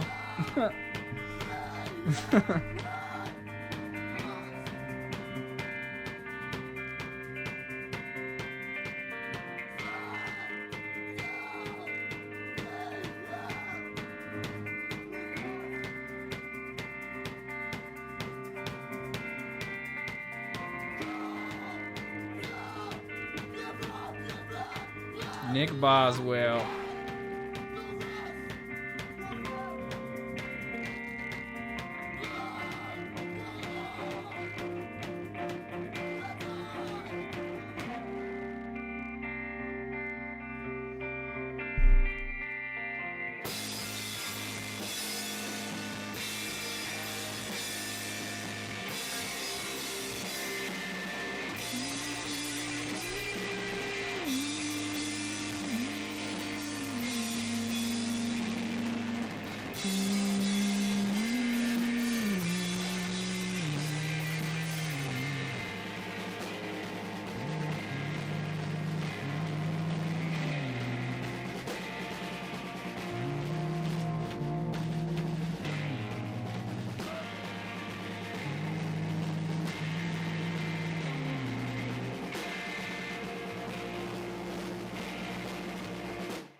There's a way cooler part to the song, but like for some reason we stopped right there and Nick gave like a little speech. It was our last song, thanking the crowd and just being like, thanks like for the person that put us up in his house to play this show and stuff like that. And then the guy that was filming us thought it was a new song when we started playing again. It was pretty funny.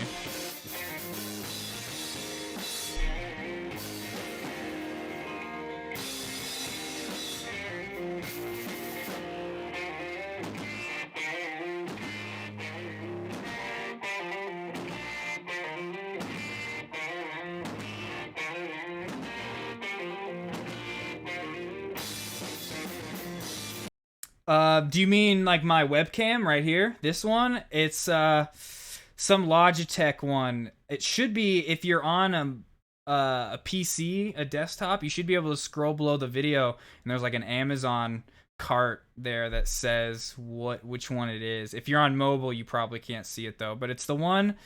It's not one that goes to 1080. I wish it did. I want to get the one that's like the C922 by Logitech. It's like the streamer one, but I don't have that one. But it's something like, I think C370 or something like that. It only goes to 720p. It's not the best. C310, that's probably it. Yeah. It's not very good, as you can see. It's not the best. I was thinking about upgrading, but since COVID, all the webcams are either sold out or like 10 times the original price. So I'm just gonna wait it out.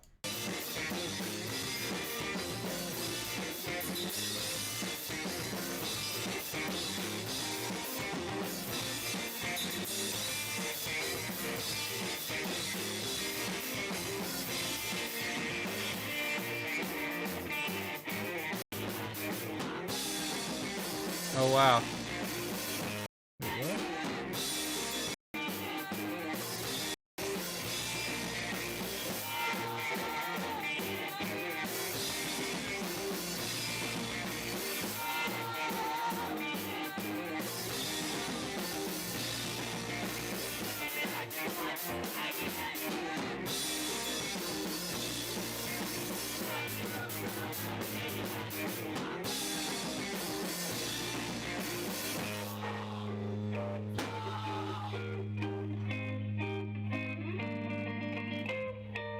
I want whatever camera this kid was filming on. This camera is sick, dude. Even the sound he got from it wasn't horrible. Had he had like a different mic attached to it, it wouldn't have sounded so fuzzy.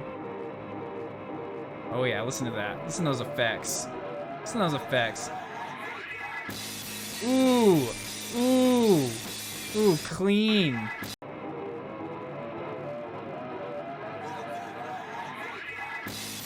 Clean.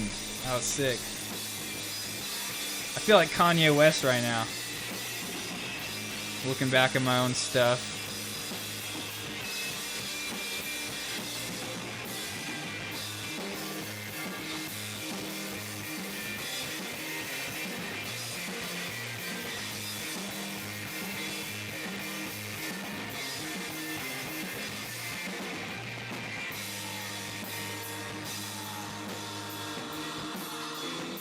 I hit my guitar out of tune and like plucked a string on accident. I was like rubbing it on my guitar pedals right here. And it like got super out of tune. Yeah, that last chord's so out of tune because I like fucked up the tuning. Oh, funny. Where's another one I like from us?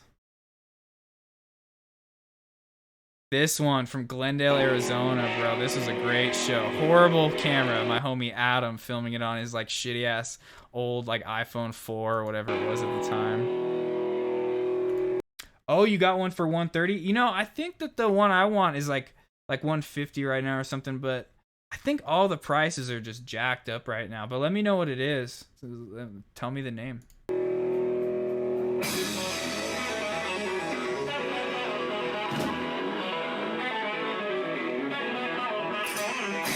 We did this really dumb thing where we had one work light that we would put underneath our drummer's drums, so only his face for some reason would get illuminated, and we would be like dark shadows. But it was an experience at our shows. Like, it was cool, I think. People would be like, whoa. It was like a psychedelic experience. It was so dark.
Hitting the wrong chord twice there.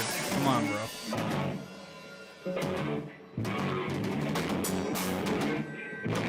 Man, he was so good at drums when he wanted to be. Look at that.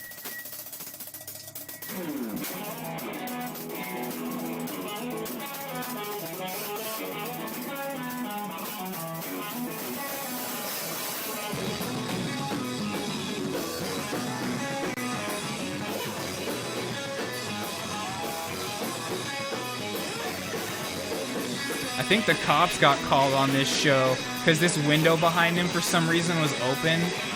I don't know why it was open. He might have opened it actually for himself to feel like have a breeze. And the cops got called. We only played like 4 songs.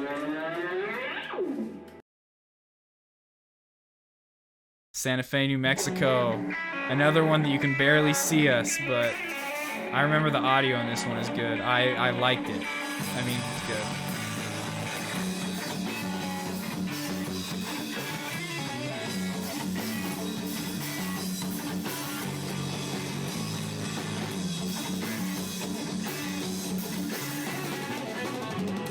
Yeah.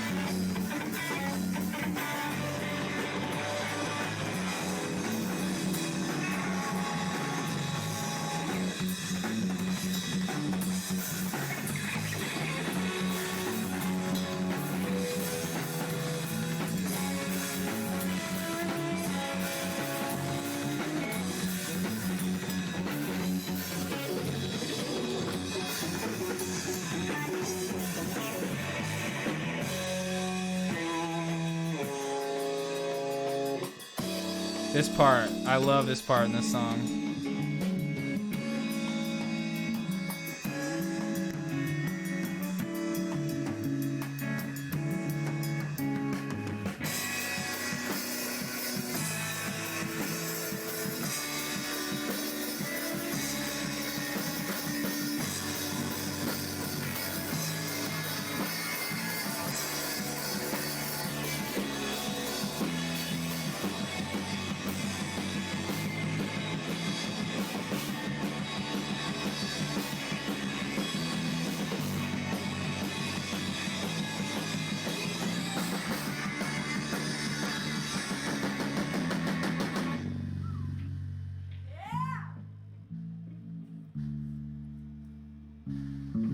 That one girl, dude, yeah.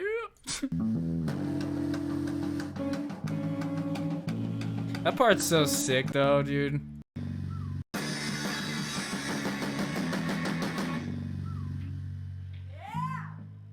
We never recorded this song, I wish we did.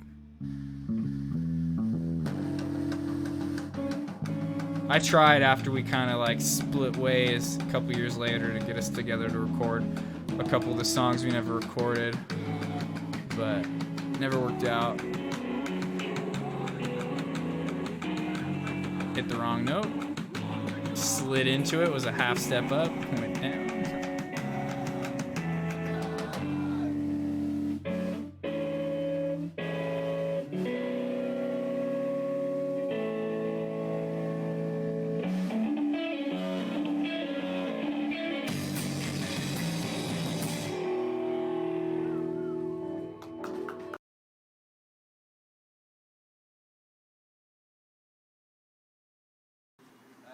Oh, fuck this show.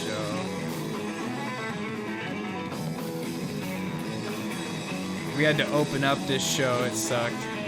I remember hating this show. I don't even want to watch it. I wish Adam didn't ever post it online.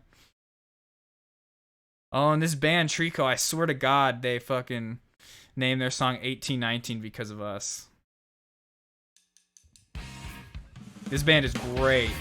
They're like a math rock anime intro song band. All girl too, except for the drummer. They used to have a girl drummer.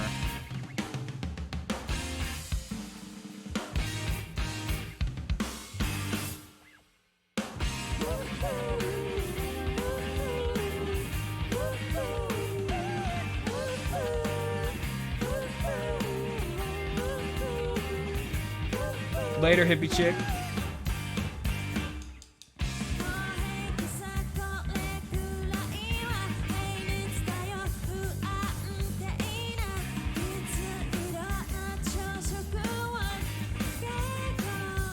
Like she right there, I don't know if you speak Japanese, but she's singing about how in love with us, the three of us, our band was. She was like, I love them so much. Like, yeah.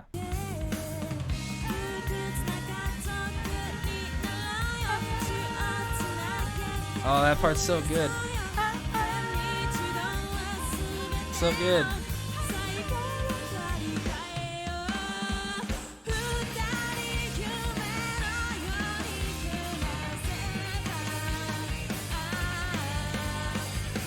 I wish we had like a good live recording of like this.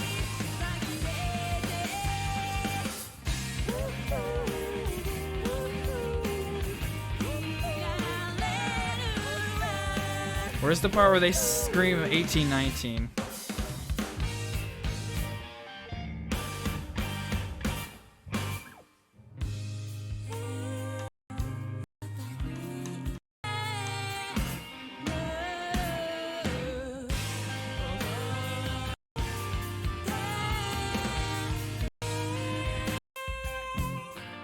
Oh, this part's sick.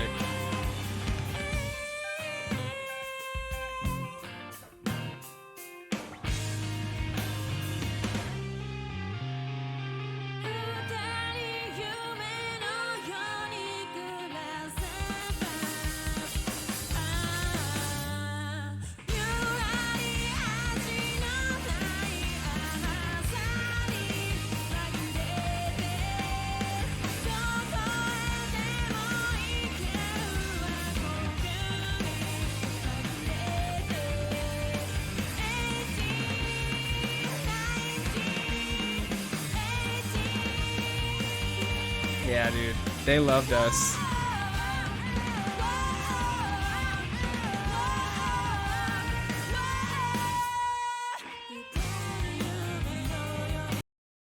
Anyway.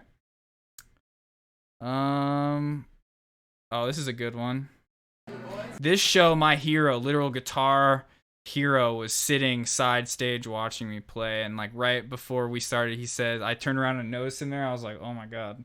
I had no idea he was there. I thought he was like either backstage somewhere, not paying attention, and I turned around, he's like right there. I was like, whoa. And he was like, shit's tight. Here, wait. Yeah, shit's tight. Shit's tight. You heard it right there.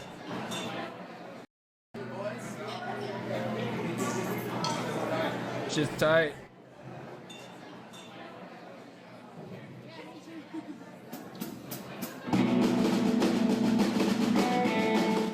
I will forever love my friend Max for having captured that beautiful moment.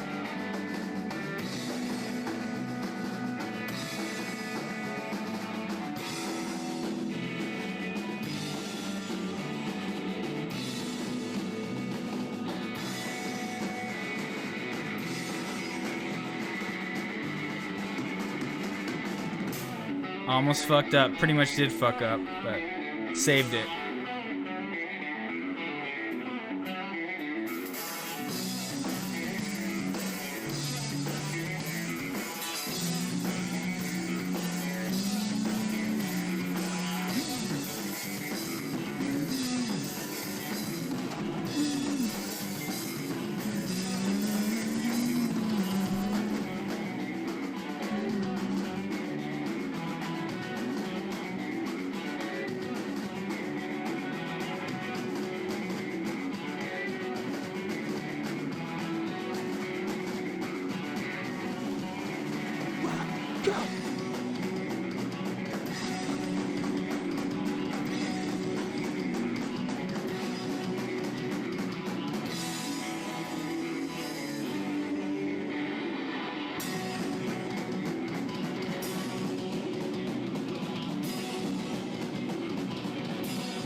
Man, I wish I could have sang and played at the same time. We were just this like experimental like punk band, like math rock punk band. But had I been singing, it would have been totally different.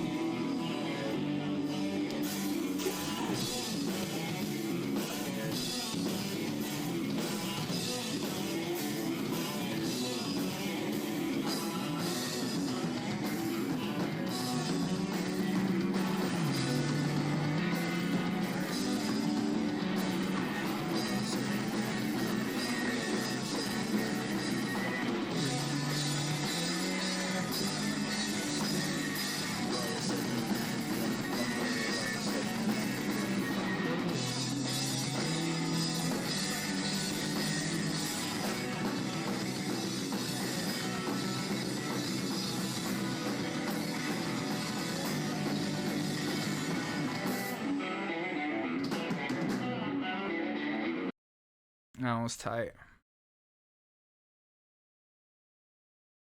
Alright, one more of my old band.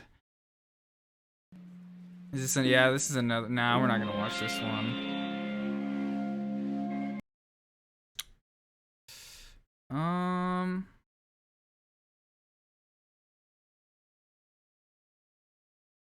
Manforth, you got me on a whole different vibe. I had a bunch of different other videos we were gonna watch, but just you mentioning Arizona Tea brought me back. Yeah, dude, 7 years ago, dude, that's so fucking crazy to me.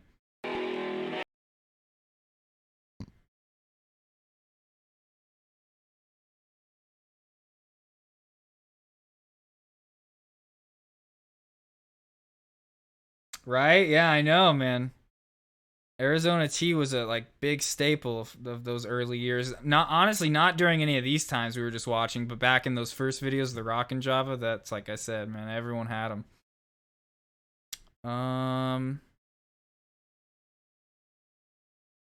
What else could I play?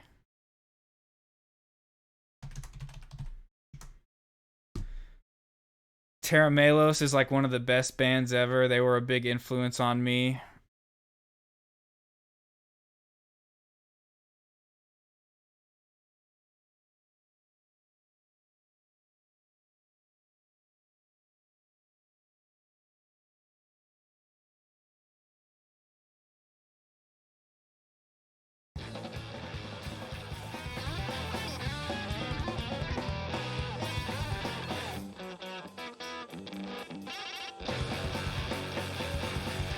This drummer actually has cancer right now. He's going through treatments and stuff. I really hope John makes it out, man. Vibes sent his way for sure.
Yes.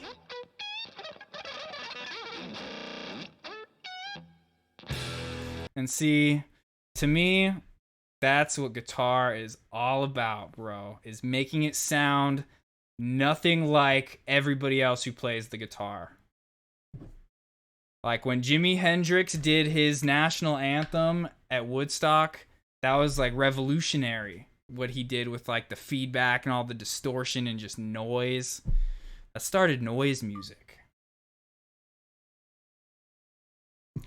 And music in general is all about tension and release. It's all about building up tension that's like dissonance, notes that are like kind of abrasive, and then a release of like the harmonious notes, the good ones. And that's this music does that, but they hold on to that dissonant, abrasive part for a lot longer than most people do, and then when the release comes, it's just so great.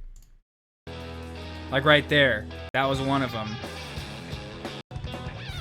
Like it's all like crazy, and then it goes into this.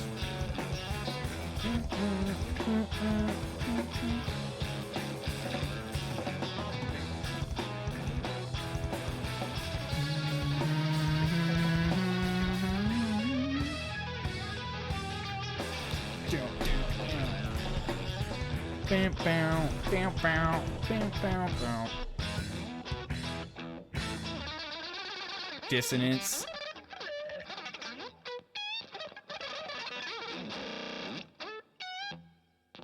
Release.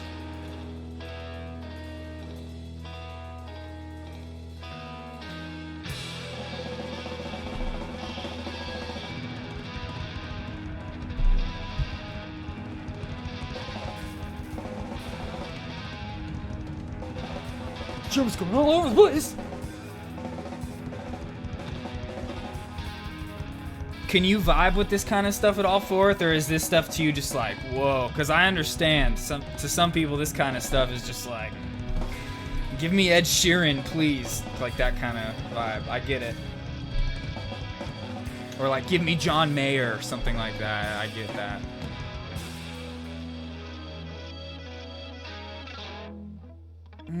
Ooh, that crag in my back was nice. Oof. Oh.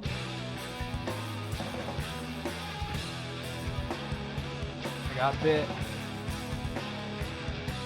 I got bit. I didn't kill that mosquito, I don't think.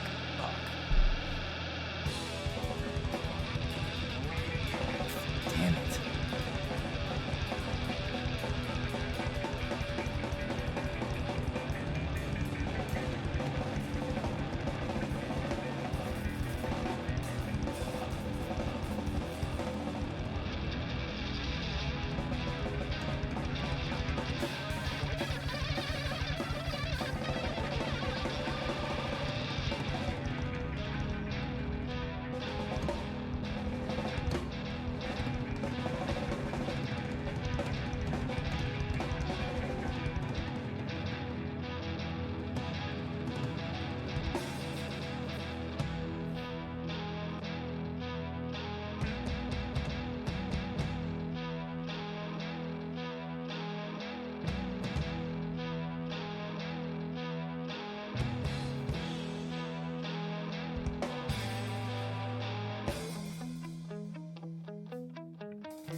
Hold on, I can if I go look for it.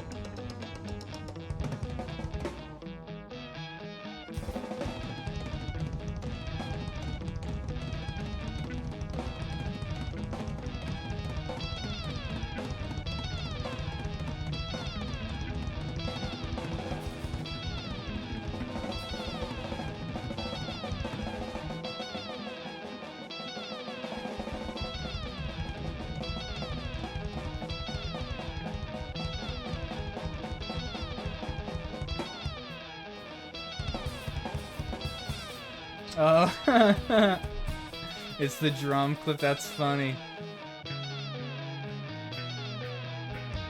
That's fucking good.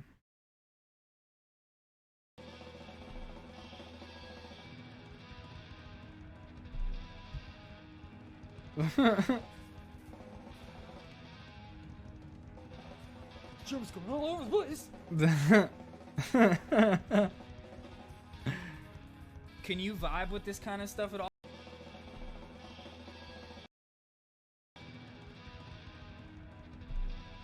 That's funny.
So good. that bass too, that it's called a Gibson grabber, or it's either a grabber or a ripper. There's two different kinds. It's like the only bass I would get that's 4-string. Other than that, I want like a 6-string bass. I have a 4-string bass here, but it's like a shitty old one. But if I were to buy, and I got that one for free from a friend who went off to the military years, like fucking a decade ago.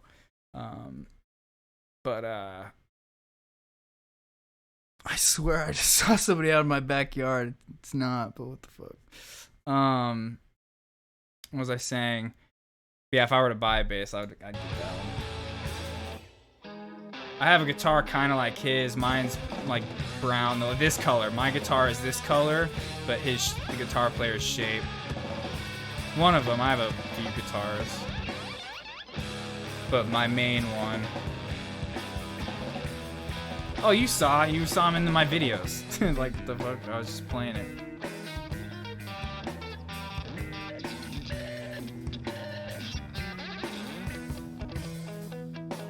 Man, am I even gonna play PvP God stuff tonight? I don't know. I'm like in a music mode now. And this tea that I drank is making me have to go pee a lot. I might have to go take another bathroom break in a second.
So many people will call this music math rock, but I always hated that term, and to me this music is just punk music.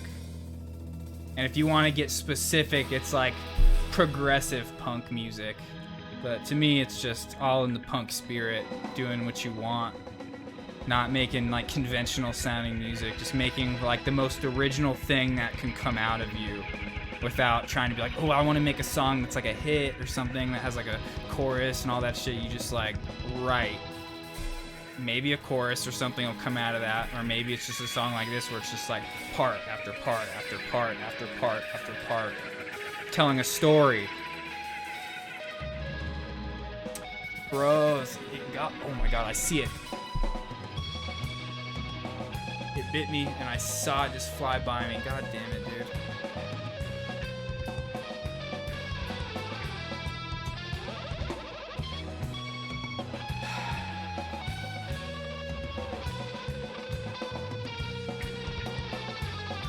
Damn it! I missed it.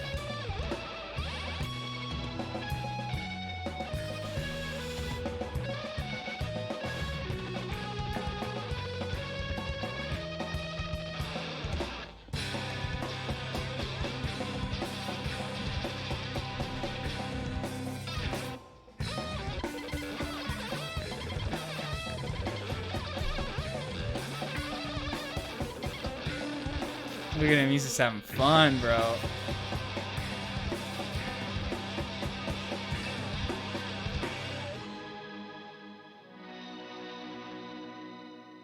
And then all that tension, then these beautiful, ethereal, like church-sounding organ, or like church organ chords played on the guitar. Oh, Monka TOS. No, it's fine. He's a drummer. It's okay. There's that one band called Hallow Scene that the drummer is fucking like shirtless all the time.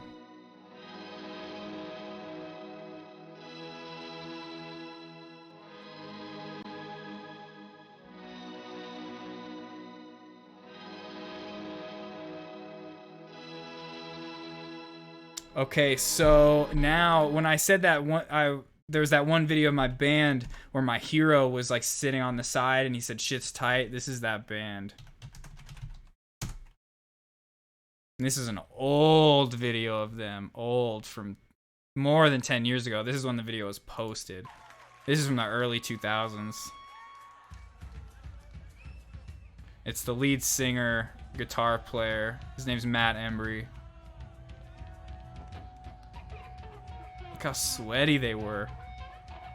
I remember playing shows like that.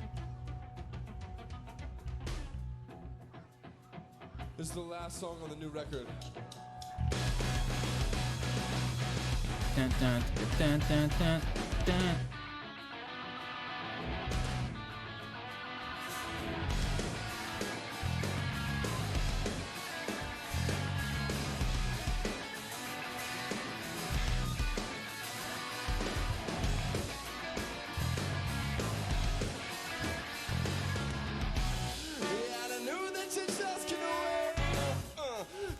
Sharpening dagger and what's the look on my face?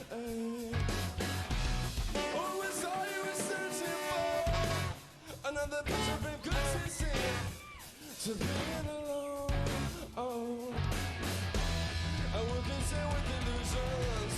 And I die in your eyes. Did you get what you wanted? Did you get what you wanted now? This is all that I'm asking. This is all that I'm doing now. Did you get what you wanted? Take what you wanted from me. This is all that I'm asking.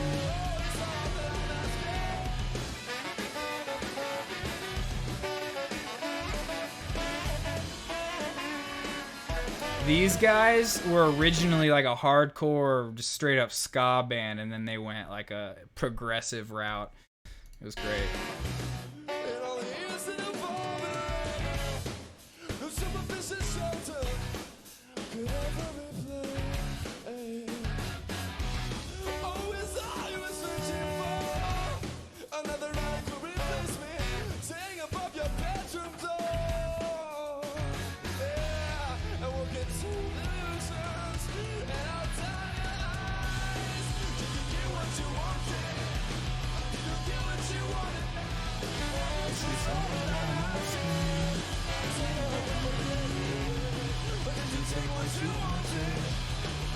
Take what you wanted from me.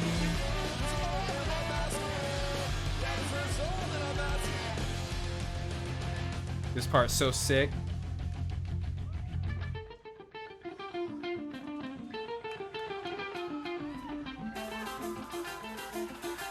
Oh. Oh.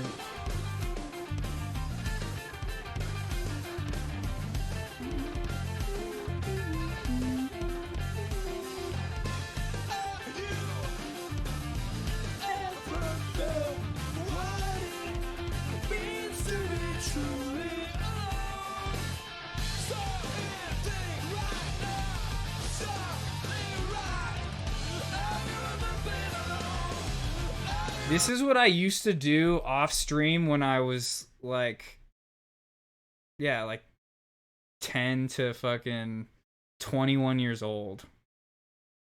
All like 22. All I would do was just like on my spare time when I wasn't playing guitar is watch like live videos of my favorite bands. I used to watch this video like so many times every day.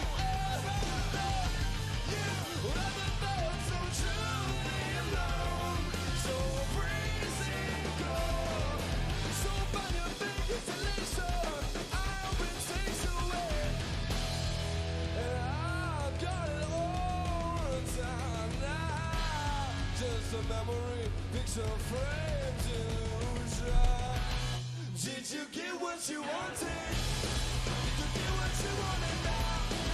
Just all I'm asking. Guys, I don't forget. Or did you take what you wanted? Did you get what you wanted? This is all that I'm asking. Did you get what you wanted?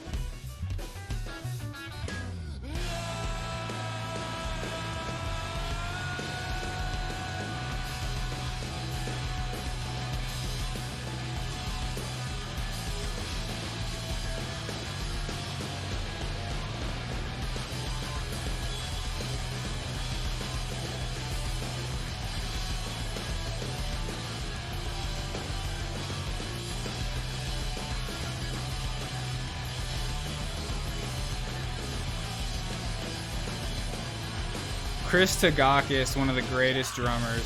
So good at drumming. He's in my top 5.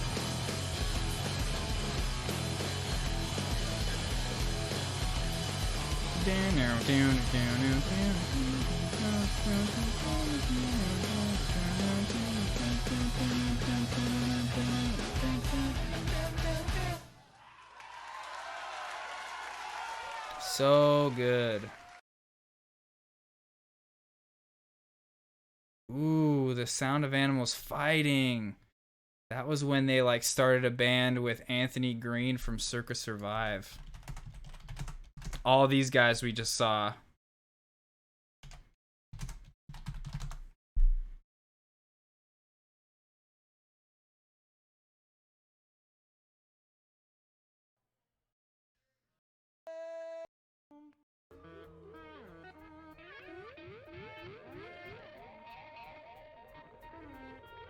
Yeah, all those guys we just saw, they started a band with a different singer.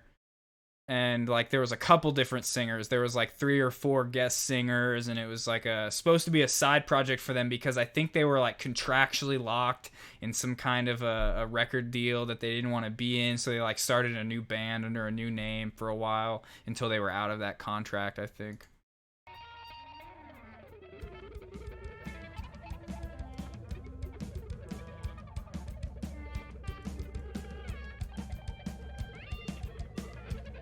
And they were releasing music and nobody knew who they were. All their promos they would put out was just them in animal masks. So like this show that they did was the first time they were unmasked, and nobody, like except for their close friends, obviously like knew who it was. Like the general public had no clue who these guys were. So when they booked this like 3 or 4 date tour or something like that, their first tour, it like sold out like crazy. And I didn't even know about them at this time.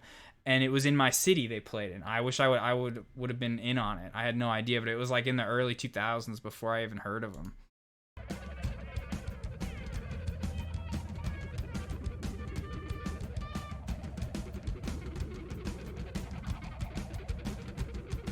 Yeah, people were like, "Oh my God, that's Matt Embry."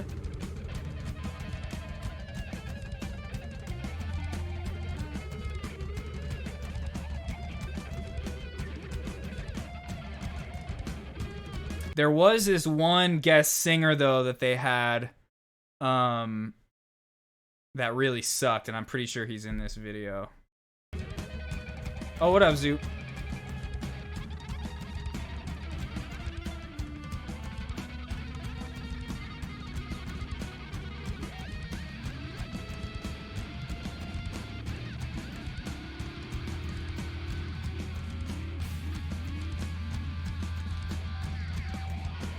That symbol.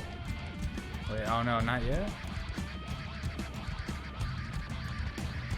No.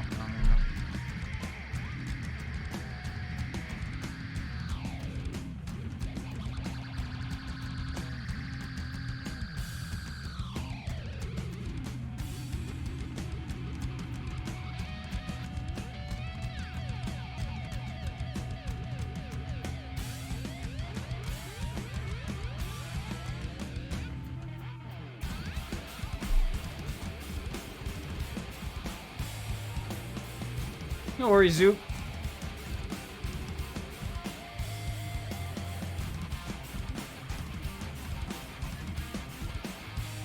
I was just, we were watching some of my old band videos. Fourth got me on this whole tangent of like nostalgia. And there was this one video that we watched where my like hero, like guitar, like idol that I looked up to back then was actually at that show I was playing and was like sitting on the side stage. And then this is one of his bands that he like of that dude. He's over here playing guitar right there on the left side.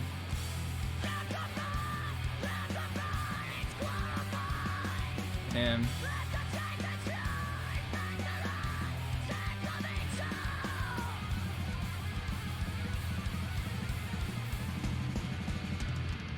These guys, let me tell you, there was some stuff that they were partaking in backstage.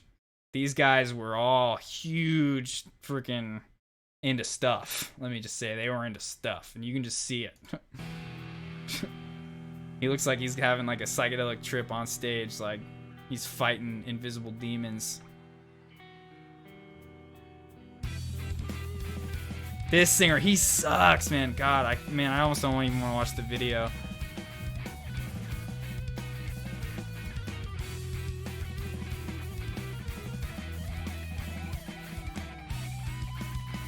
But that's Anthony Green from Circa Survive. If you listen to that band, they're fucking great. Ugh, flat, so bad. He's hitting his notes. The other guy, Anthony Green, not this guy.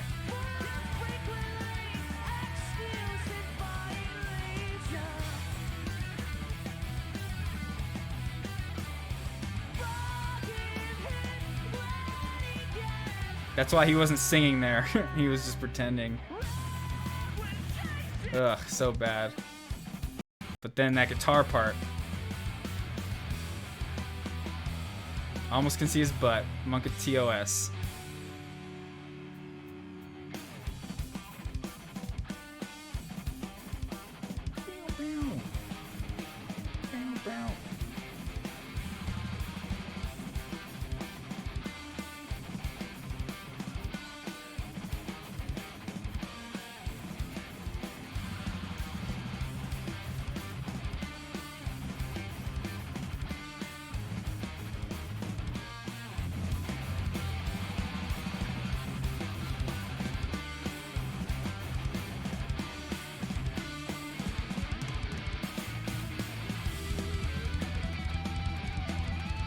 Matt Embry is like the Jimi Hendrix of our generation when it comes to guitar shredding. Him.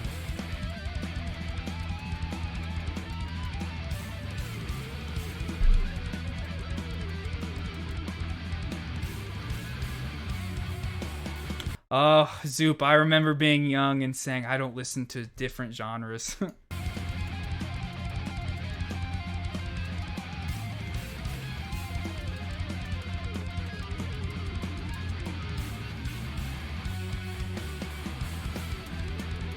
I used to be so like, when I was in like 6th grade, I was like, death metal. That's all I fucking listen to. If they're singing, if they're not screaming into the microphone, it's fucking lame.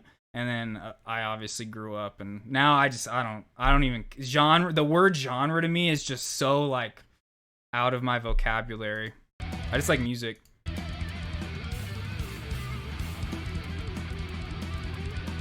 I'll go from listening to fucking this to straight up Little Pump trap music. You know, like, I love it.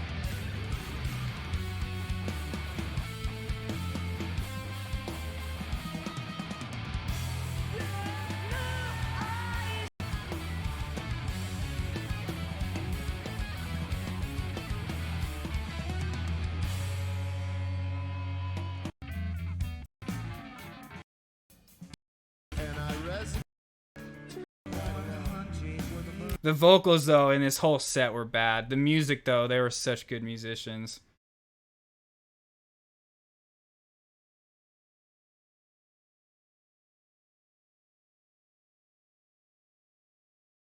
What was I gonna play now? I was gonna go to something right after this. Oh, yeah. Back to the RX Bandits. Now this is like, that was their side project they did with all the singers, and then this is back to where it's like their main band. Let's see, maybe I wonder if I'll get muted for this. It's a Sargent House video. I don't know, we'll see.